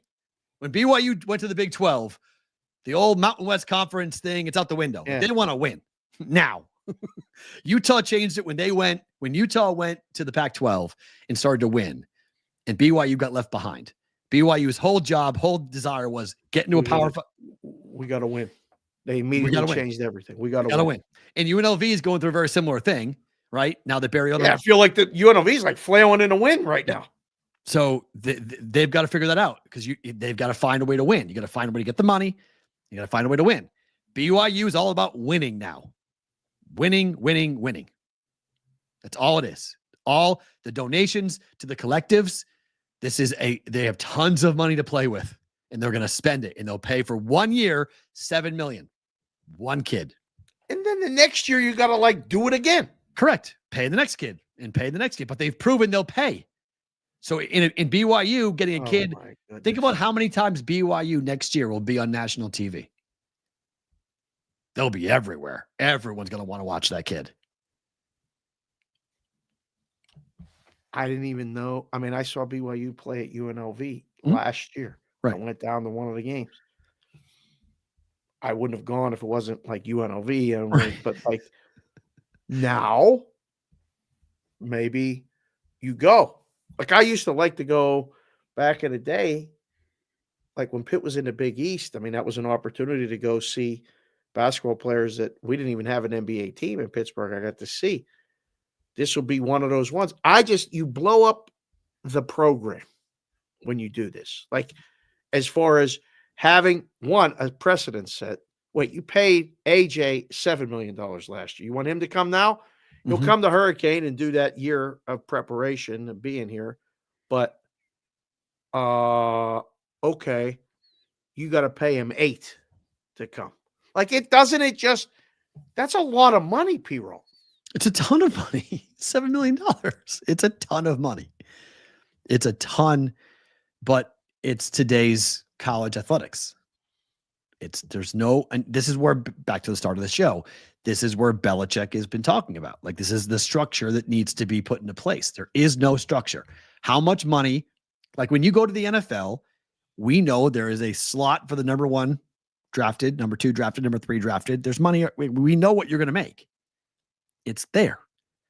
There is no limits for how much money you can give a player to convince them to go play for your school. It's whatever number you want to give them. Man, oh man. And that needs to change. There needs to be some type of arrangement, honor amongst thieves, which, why wouldn't you just stuff the mattress and just lie and say, yeah, we paid you 5 like we're supposed to, but we're giving you 10 on the other sides. Don't worry. That's why they haven't done it, because the whole idea was to get away from the cheating. Now you're going to go right back into it. I mean, I just know from my own personal experience talking on behalf of kids that I coached with college coaches and different. It's not, we talked at every level, D1, D2, D3, JUCOs, in the different. I mean, it felt like let's make a deal all the time, and that was just kids that weren't top prospect. Nobody we coached was going to Oklahoma, or UCLA, although they wanted to when they started with us. And then, you had to have the conversation look, you understand there's people that they're better than you. They're always going to be better than you at this level. I don't know what to tell you to get to that level, but you're not going to be there. But you talk to these coaches and you realize the kid is the commodity and it's your life. So I don't begrudge the kids for getting whatever they can get, but you can't cry when you don't compete or when there's other teams spending more. Go get a big car dealership to offer money. Go get a casino owner that has a pot of money that wants to be a part of it. I don't know, but you're right. I mean, this is where Bill was right. There needs to be a manifesto and rules. And there's none at the moment. We didn't get to this yesterday because of what happens. I just want to touch on it a little bit about the college football playoff games that we didn't really get heavily involved into from a path perspective. So again, in case you guys forget the bracket because it came out and everybody was yelling and screaming for the last 48 hours on it. Here is your bracket for the college football playoffs, which will begin coming up here on the 20th of December, which is only 11 days from now. Just looking at this path, anyone's path jumped out at you? Because you talked about it yesterday. You said you got to find the 2 teams that will make it, either side of the bracket. Anyone's draw that you really like. Well, I mean, I'd love to see Penn State beat SMU because I think they definitely beat Boise. That's happening. That's And happening too. So that's a good one too. That's a nice 2-game parlay because they're 7.5 or 7-point favorites against SMU. They're double digits against Boise, so that's good. I don't know. You're not beating Georgia. I think Texas is in a good spot. They could lose to Clemson, but if they don't, they should beat Arizona State. Yeah, I think there's huge value on Georgia. I think Georgia. I think to go ahead and take Georgia to win it all. I think Georgia's making the national championship game. The price is crap. It is crap. It's plus 480. Wow. It's gone up since the news. Since we got the news about Carson Beck's UCL injury, he's going to miss the Sugar Bowl. The number's gone up. But but nearly 5-1 on Georgia. I think that's a pretty good bet. That's high. I just picked up the prices today down at the Santa Fe, and they're plus 350. Ooh, Georgia. So that's FanDuel this morning. Second choice. Yeah, they've dropped since that news came out. Those numbers came out before. Oh, okay. Yeah, this was probably printed very early. Yeah. So this is what it was yesterday. I got rid of it. Sorry, but yesterday it was Georgia was around that price. It was around the same price as Oregon, plus 360. Huh. And they moved them after the Carson Beck injury news. I mean, do you want to say? Do you think Notre Dame has a shot of winning 2 games? No. Well, okay. The winner of that game is live now, right? The winner of the Indiana game? Yeah. No. Oh. No, I think Georgia's playing for it all. I think the right side of the bracket is Georgia. I have a far less of a feel for I think it's 1-2. I think it's gonna be chalk. I think it's gonna be Oregon versus Georgia. I don't know. Let's ask the chat. You guys type it in there. Whose path do you like? That's and it can be one of the 4 with a bye. Because Oregon, my thing with Oregon is they're going to play on a neutral field up against Ohio State or Tennessee. In the Rose Bowl. Outside. Fast track. Weather's good, and it should be, but if the weather's good, I really like Oregon's chances to win the game. The weather's not good, okay, I like Ohio State's chances to win the game. I think Ohio State will take care of Tennessee. I think Texas will take care of Clemson after further look and talking to people. And I kind of liked Clemson's path. I kind of like the 60-1. And just talking to some people, the prevailing opinion of people that I talk to and that I trust in the college football world, they think that Texas is going to absolutely destroy Clemson. Yeah, Clemson's going to have a tough time. That they can't score. Clemson won't be able to score, and Klubnik's going to throw picks, and it's just going to be a rout. Clemson's going to have a tough time scoring. So, and then Texas's offense is going to go and dice up that defense for Clemson, and there you go. It's like a 31-17 type win for Texas. So there's that. So then that happens. Now we're talking, okay, so we're taking Texas and advancing Texas here. Texas goes against Arizona State. I think Texas beats Arizona State. I love the Cam Scatterboo story, but they don't have the horses to hang. So now it's Texas up against Oregon, and I could see Texas winning. I could see Texas winning. It's not impossible. So if you want to go ahead and take Texas on a price tag, they're plus 360. They're the number 1 choice. Which is crazy that a team that has to play 4 games is the number 1 choice. So that's the problem, right? So there's your draw for Texas, but you're not getting a lot of value out of that. So you're better off taking Georgia, and you think it's going to be Georgia versus Texas. Okay, now you can go ahead and hedge off that. Or Oregon versus Georgia, and you can hedge off that. But Georgia's the number 2 choice to take. You're Oregon. Better off just doing the money line rollover. Just take, if you start with $100, bet it to win on the money line, and then so they're minus 4. Texas is minus 430. Yeah. So you can start with. If you bet so $430, $100, you're going to win what? $40. What do you win on that? That's do the math for me. $100, $40, right? 430 to win 100. So to win 50 is half of that, which is 430. 215 to win 50. So then half of that is 107 to win 25. So yeah, you win $20. Okay, so then you're rolling 120 22, over. yeah. So it's 120, rolling it 120. over. Yep, and Texas against Arizona State, they're favored, are they not? same number or more, right? Okay, so It's then the money close. line's still $4. So now it's 120 to so win you lay $40. 120 to win. Yeah, you're laying 4 to 1. So you win another 30. So Woo. now you have 150 in the pot. Okay, Now you're getting a price. You're a dog against Oregon. for sure. What if Texas is really impressive? I don't know. I mean, Man, if they run through them, I don't know if they're going to be an automatic dog to Oregon. I just say pick them then. Okay, So it's money line. So then it's save 150. money. So you double. Say So 150 to win 150 to win. Yeah. So now you have 300, and you're depending on who you play. You're getting more than plus 350, but not much more.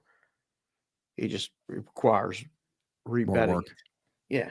More work to get 4 games there. plus 350. Do I trust yours in that spot against Oregon? I don't. To be frank, that's why I like Oregon. I could see Texas if they play Manning, if they decide to actually play Manning, there may be something to talk about there. It's not even the worst thing in the world To play Right? Manning, I think it's I mean, actually a good thing. they're probably in the best situation backup quarterback wise 100%, yeah. of anybody in the bracket. Yes, without a doubt. Without a doubt. JC from KC, I'm going out on a limb predicting ASU versus Notre Dame. What? In the national championship game, put the bong down. What I don't think JC from KC partakes in. Put the bong down. What are we doing? No. This is not baseball. This is not hockey. This is not the NBA, okay? We don't play multiple games in a week, okay? We have long prep time, guys. Like, remember how this thing goes, okay? This is not like the NCAA tournament where you play on Thursday and Saturday. This is not going on, okay? Like, this is not what's happening. You play on the 20th and then you play on the 1st. Just make this clear. JC from KC is in meetings at work. In between meetings, he's definitely not using the ball. Jeez. Yes. That's like taking the grinder. You're taking all the sift on the grinder and putting it on top and see you later. Like, you're high as a kite on doing that. You're talking about right now. The key factor is high. What are we doing? Like, that's Arizona State. What are we doing? What's that parlay pay? That's a 60 to 1 bet. That's gigantic. That's you're going 60 to 1 on Arizona State. Yeah, 60 to 1. And what was the other? Notre Dame? Yeah. 850. That's a impressive. moonshot. That would be, yeah. That's a man. moonshot. Yeah. Hello. ASU's out game 1. ASU's not winning a game. Irish are beating Indiana. What if Clemson beats them? Beats Texas? Man, there's a couple of coaches that have got a lot of things riding. Your coach, and Sarkisian. They better not lose their first game. And Ryan Day, too. So 3. There are 3 coaches that better not lose their first game. Yeah, a lot of pressure on the home teams.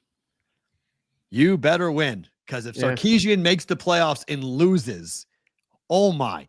If you guys lose to SMU, oh, goodness gracious.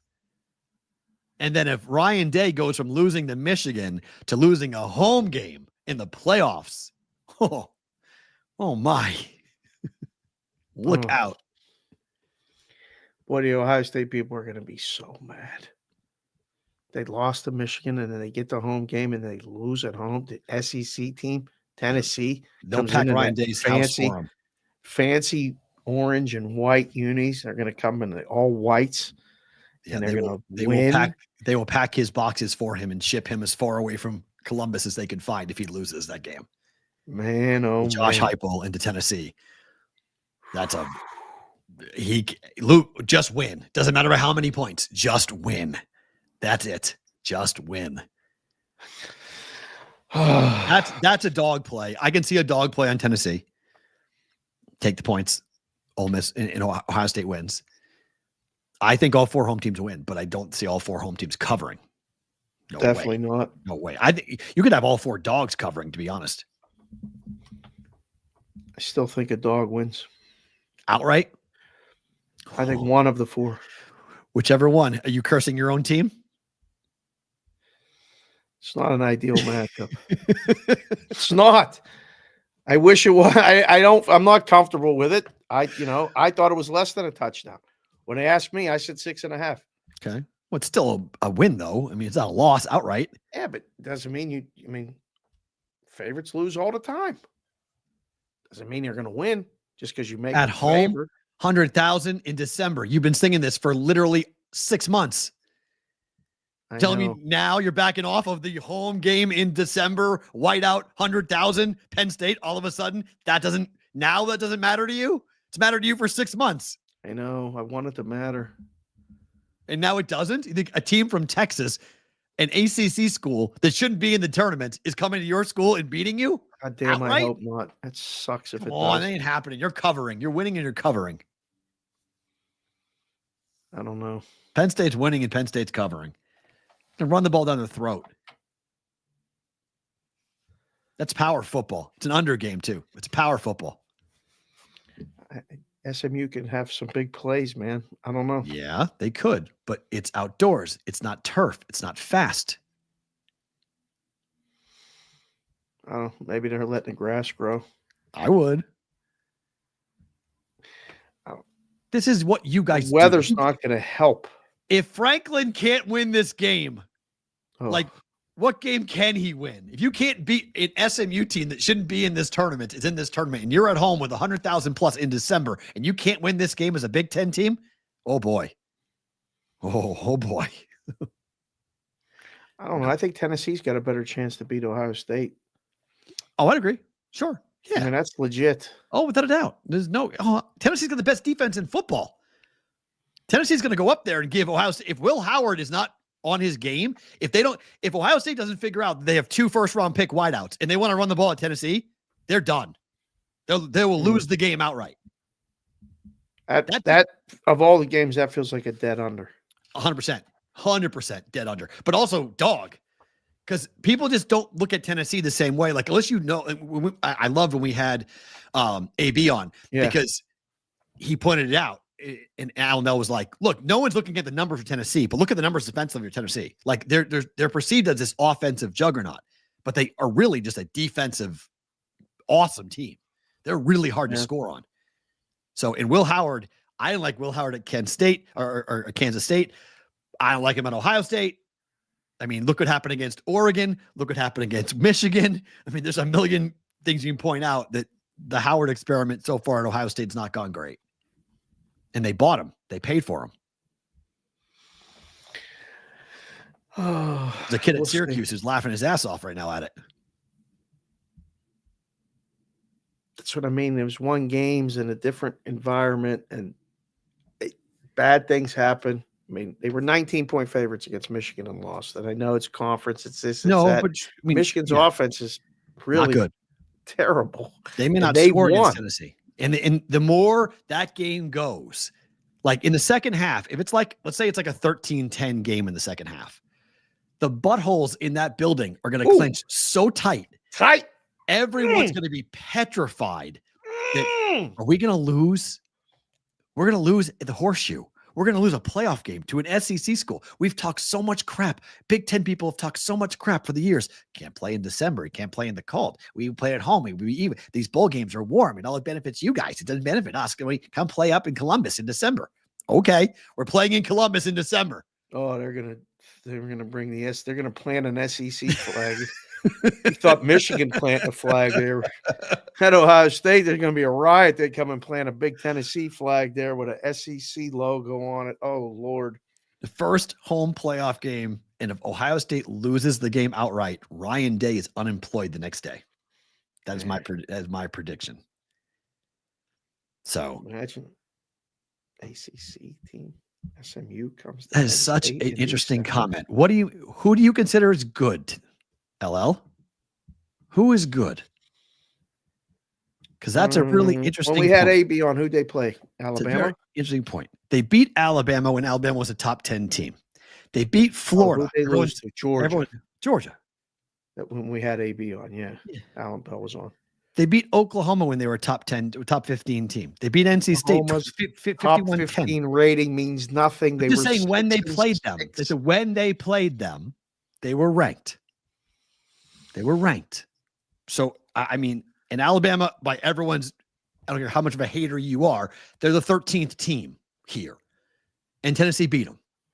So, like, what does that mean? And they beat Florida. I don't care if they barely beat Florida. They beat Florida.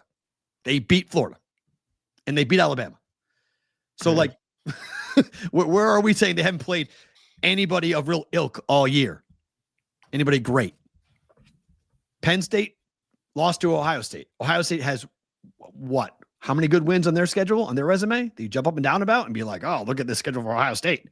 They're 10-2. And they lost to Oregon. They lost to Michigan. They beat Indiana. Whoopee. They beat Penn State. Okay, they always beat Penn State. Like, so we can do this, like, whole thing with Tennessee. Ohio State's not going to score. We'll have time to talk about it. We got to get to that other story before. Oh, we got to get us out of here, and then we'll talk about that gambling story.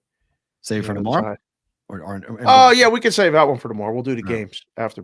We'll do the games. We'll save it for tomorrow. If you guys are watching with us live, don't move. We got more to come. If you were on the replay crew, thank you for being here. We're back tomorrow on a Well-Watched Wednesday with Alex Kane. Looking forward to seeing you guys back on the replay for tomorrow. For those of you guys who are live, bonus time now.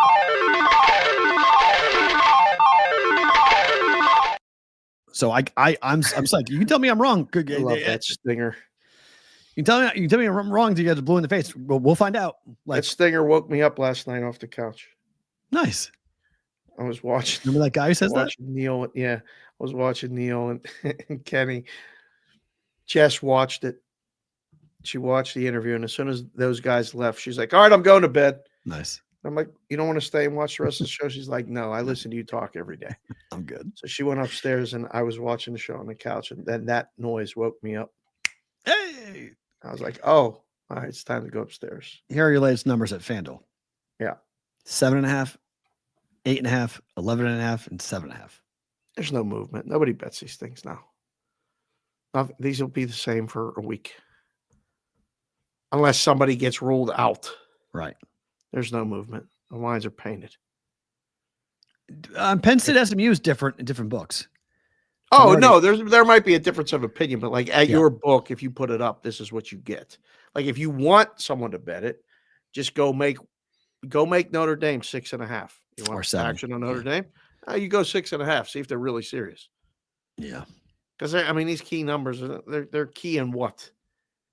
College football, the numbers aren't as key as the NFL.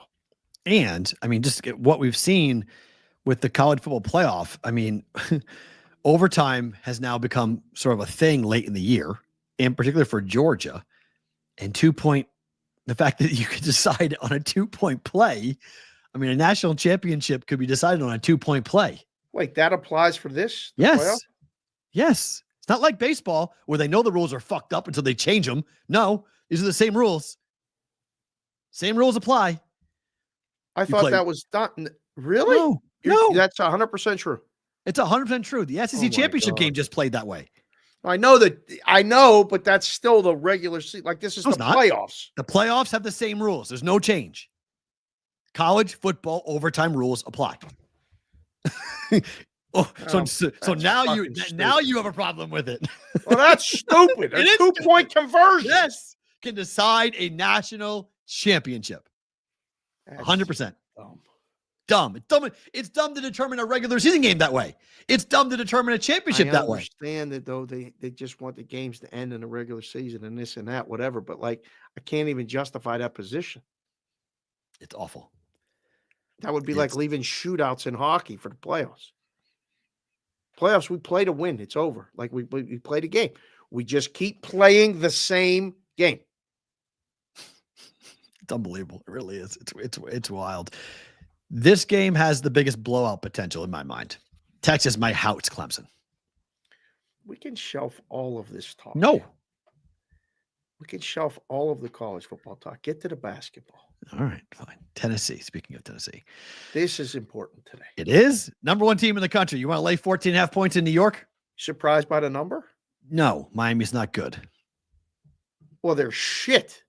So This is a neutral, Yes. and it's 14. This Yes. ain't football. no, it's basketball. I saw this on the list, and I had to go get the. I went and grabbed. I grabbed the college basketball stuff, and I'm like, okay, I know they're the number one team in the country.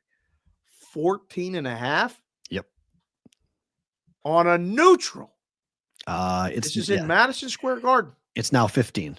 It's 15.5 at Caesars. Yeah, they're going to kill them. Probably, yes. I'm just not interested in laying this many points. This On is the- not even an uncomfortable lay. Yeah, this is not. I don't want to lay this many points in a game. This is like yuck. I don't like this. I can't. I'm looking at this. I cannot believe that it's that high. Yeah. And it's not at home. Like, Mhm. what would this number be if it was in Tennessee? 20. 20? Yeah. I don't know. I guess Miami's not going to score. Mm-mm. What's Can't their lay team it. total? First 50? half. That's not bad. First half number is better. Is it? It's only 20 minutes. Mm. I don't know. Princeton's at home against Bournemouth. They're laying 14.5. Houston's at home against Troy. They're laying 27.5. Yeah. It's the better only game. double-digit spreads today. Second game is better in New York. Michigan, Arkansas second is better. Coach Cal, Michigan. Is Michigan good? Yes. Is this number justified in your Yes. opinion? Mhm. I bet it. You have Michigan. Mhm. Yeah. Oh, I saw this and immediately thought, dog. Numbers flat everywhere, pretty much. Open to 4.5, bet down to 4. Caesars is at 3.5. Everyone else is at 4. Number really hasn't moved all night. Arkansas sucks against the number. Give me Coach Cal and MSG, no? Why? It's the players, not the coach. Hold on.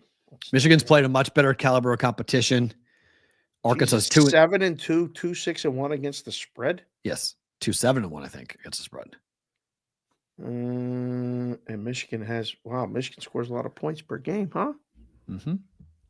It's year one for Coach Cal. He'll get Arkansas there. Is but this an over to?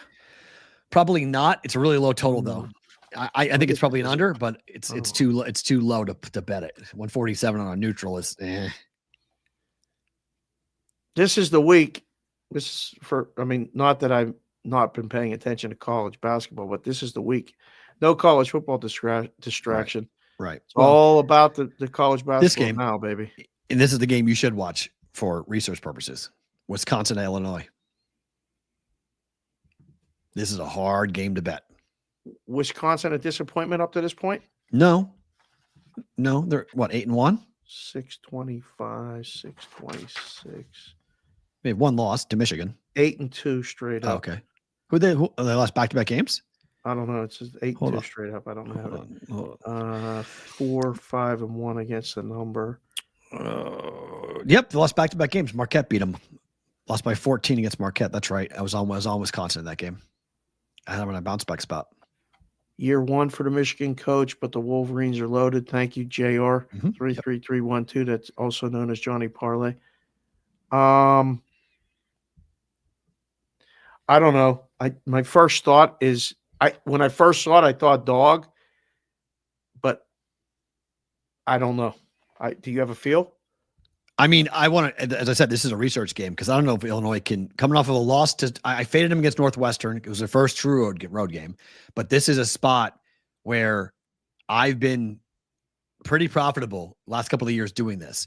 Road loss, conference game at home, the next game, they win and they cover a lot too. So I think Illinois bet on Illinois here. Yeah. So if I was going to play it, I'd bet Illinois, but that would be 3 straight losses for Wisconsin. And 6.5 is in a conference game. 6.5 is a lot. The number worries me. I think Illinois wins, but I don't know if they cover. They win by 7 or more. I don't know about that. Right. That seems a little high. It's a good number. That's fine. First thought was to lay it. Okay. After that discussion, because I was thinking, got to take it, but Illinois all the way. The juice, the basketball hoop heads. Type it in the chat. Who you got in that game? I don't know. Illinois owns Wisconsin at home. The Juice is definitely a hoop head. I like it. I mean, it's a good game. It's a good game to watch. It's a fun game. It's a Big Ten game.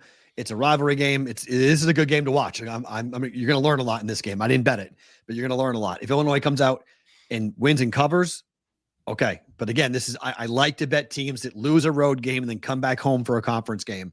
I don't care who they lose to, but they come right back home for a conference game. Short number, I tend to lay it. Wow, Roger Long, senior member of the brigade, even came in and said Illinois money line is part of a parlay. Get a dance partner. Ooh, Illinois, Michigan money line parlay. Fish killer. Don't mind it. Wow. All right, Mooch said everybody's betting Michigan. All right, Mooch. Maple Leafs Devils hockey tonight. Good hockey games tonight. Mm-hmm. Yep. This is a good card. A lot of games. 11 games today. I don't know. First thought is Devils at home. You? Minus 135 is a little expensive, but I don't mind it. I'm all right going against Toronto on the road. Mm-hmm. Pretty cheap price for New Jersey at home. At home. Lightning at the Oilers. Edmonton's a big favorite. Huh. Minus 150. Yeah. Over to. Over 6.5. Okay. Yeah. That's again, I just blurted out first thought, look at it and go, I'd rather have the over than the side. Because I feel like I would rather be taking more if I was taking Tampa. Because they can win the game, obviously. And I don't want to lay 150 with Edmonton is 6-6-2 at home. That's what I mean. They're like, flat to the over. They're flat. No, I don't have the total to the over. I mean, 6-6-2 to the over, flat on that. What's their home record straight up? Edmonton's home record straight up is 15-10-2 overall. They're 7-6-1. It looks like I have 7-7. So yeah, 7-6-1 based on the play up. Flat. Yeah, give me Tampa. If I have to pick a side, I like the over. Toronto is 4-7 on the road. Ooh. That's what I mean. A cheap price on the Devils. Bruins, Winnipeg. The Bruins have actually played much better since they fired their coach, Jim Montgomery. They actually are playing defensive hockey again, which is amazing. They're back to the Bruins. Winnipeg's got the best goaltender in the game, though. Under? It's 5.5. Two places just moved while we got to this game to -1/4 on the under. Yeah, feels like an underplay. Wow. I don't know. Boston go in there and win? Probably not. Win? Probably not. Wow. Feels like a 3-2 win for Winnipeg. Right. Sweat. This is a major sweat. Has Boston won 4 in a row? The Bruins have won 4 in a row? Yeah, they're playing much better. And they're playing defensive hockey again. Wow. Okay. Huh. Jeez. Maybe the Bruins do go and win. Be a big win to go win at Winnipeg. That'd be a big win for the Bruins to do that. Right? Yeah. That'd be huge. And then finally, this is wild.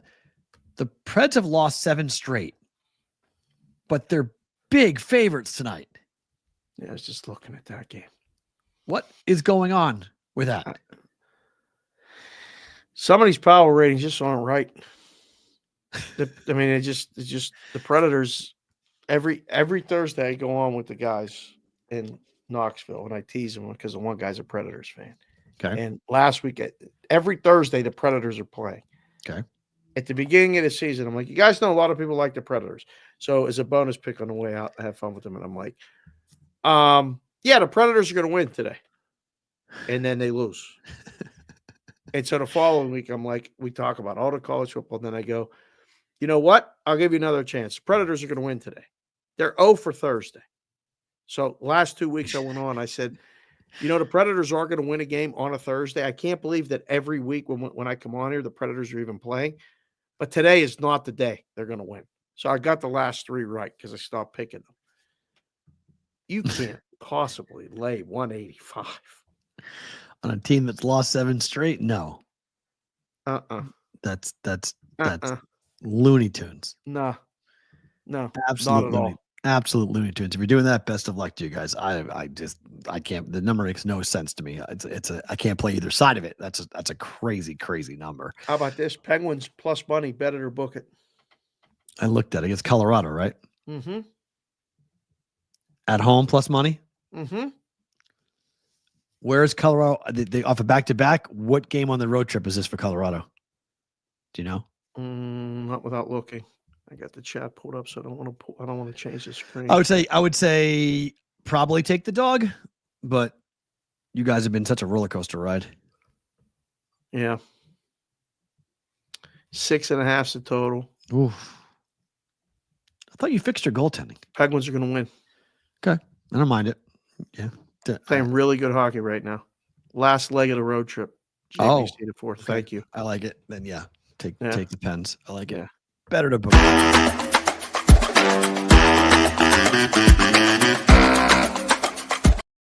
All right, like I mentioned, lose a game on the road, come back to a conference game, small number. DePaul -1 against Providence tonight. Wow. DePaul lost their last game on the road to Texas Tech. Come back home, taking on a Providence team that's reeling. Just lost to Rhode Island. There was a fight at the end of that game. Oh, I saw that on the court. The coaches weren't playing with that one. They didn't let that. Let's go. Get back in the locker room. I kind of like that. Number is now 2, I think. Let's see. DePaul. Number is that? It is game number 623, 624. Oh, good. This is on 5:30 our time, so it'll be on with Wetzel and me. So I watched this a little bit. Look at wow, Rosie. 2.5. Holy crap. So there we go. Game on DePaul. Wow. Okay. All right. So you got a good number.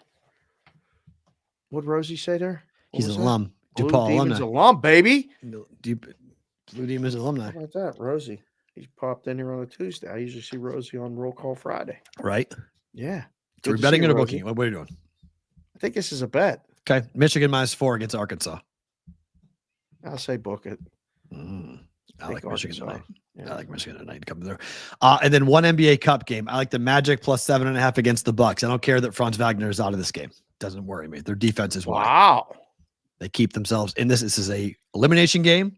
Wow. This is a cup game. You got to win to advance. Right. These young Magic players want to keep playing. It's a big deal to the young kids. This NBA Cup. What does Giannis care about the NBA Cup? Give me the dog. Wow. Okay, yeah, take the dog. I think that's a bet. They're live to win the game. I agree. We under 7 yet? No. Okay. 7. Pretty much 7s. There's a 7.5. Paid at 7. Okay. It opened up at 9. Oh no! I got 7.5 last night. They just moved it. Literally, if you guys are watching us down at Bet Online, like reach out, say hello, Bernsey. I mean Mason, any one of you. Talk to you all the time on the Twitter.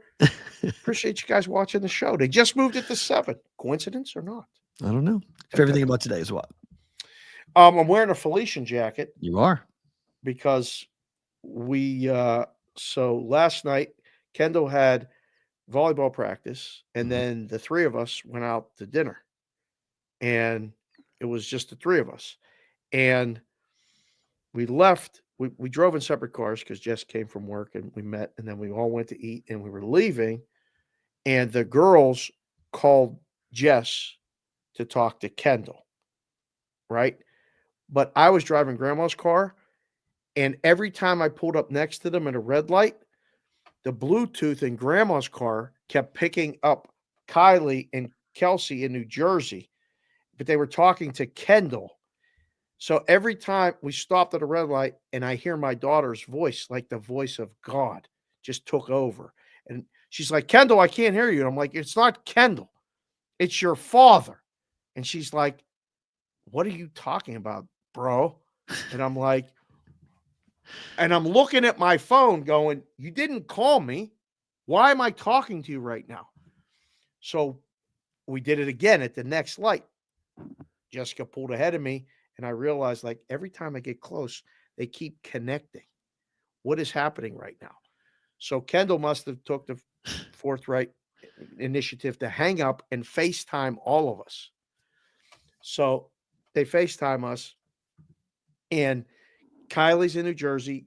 Kendall's in the car, in the van next to us, and I'm in grandma's car, and we're FaceTime. And Kylie's like, why do you keep talking to me? I'm like, grandma's car keep picking up your call. I'm not trying to talk to you. I'm going to see you this weekend. And it was hilarious, but it reminded me that the whole unit's going to be together on Saturday. So my favorite thing about today was last night we were making plans and things for all of that to happen. So like we have to pick them up on Saturday. Nice. And everybody's coming home. And I was told to stop. I have to get all of the stuff that I've been accumulating, piling in little spots here and there, get it all gone because the girls are coming home. So I was thinking about taking a trip after they get here just to get away because there's going to be so much estrogen in this house and everybody's getting ready for the holidays. A lot of stress. Like, all right, that's enough. Stress. Yeah, it happened over the weekend. It was almost a blowout. So yeah, we're good now. But it's Tuesday. My favorite thing about today is that my kids are coming home in 4 days. Great. I told you this was going to happen. This broke about 15 minutes ago. So this is now my favorite thing about today. Yahoo Sports reporting in an interview with SEC Commissioner Greg Sankey that the 12-team format that he helped to create was intended for a world that featured 5 somewhat equitable power conferences and not the current landscape of the 4 inequitable power leagues. Quote, we're seeing the stress points that we knew would be there, but I actually think that they are there or as more volatile than we thought. Speaking from the Bellagio here in Las Vegas, where he will attend the National Football Foundation's annual award dinner on Tuesday night. We have a whole different tonight. We have a whole different. Where's it at? I'm going down to say hello and wish him well for the holidays because he ain't going to the playoff. In the Bellagio. Now we have a whole different conference dynamic. So what happens? On Tuesday, in his first public comment since the college football bracket revealed, Sankey declined to comment on whether or offered only limited thoughts about the potential changes to both the format and the selection process. But conversations are expected to start next month when the college football leaders get together, gathering at a site of the national championship game for their annual meetings. Asked for his thoughts on this year's selection and the future of the selection committee, he gave a one-sentence answer. I need to have a much better understanding with their decision-making than I have right now. He declined to expand upon that. However, Sankey did confirm that changes to the college football bracket can be made as soon as next year. 100%. But most of those changes are expected to require a unanimous vote of the 10 FBS conferences as the leagues remain bound to a previous agreement that expires after next year's postseason. Man, you leave this SEC people out of their party. I told you. They're coming for everybody. I told you. You guys want to be the Big Ten and you want to run this thing, you're all out. We're changing all the rules. Throats. We're absolutely coming to your throats. Sankey declined to publicly comment about a proposal that would change things and go to a 12 or 14 team bracket with only 3 automatic bids for the SEC, the Big Ten, and 2 each for the ACC and Big 12, and 1 for the highest ranked group of 5 or one of the 3 at-large selections. Automatic berths would presumably be based on conference standings. Declined to comment on that, but he said they have discussed the selection process, which has been heavily criticized. He said, quote, there is feedback about, let's go back to the BCS. Let the computers decide. Well, in the BCS era, we said we need people. This is awesome. This is going to be so... The SEC is coming. So they're going to add 14. They're going to add 2, right?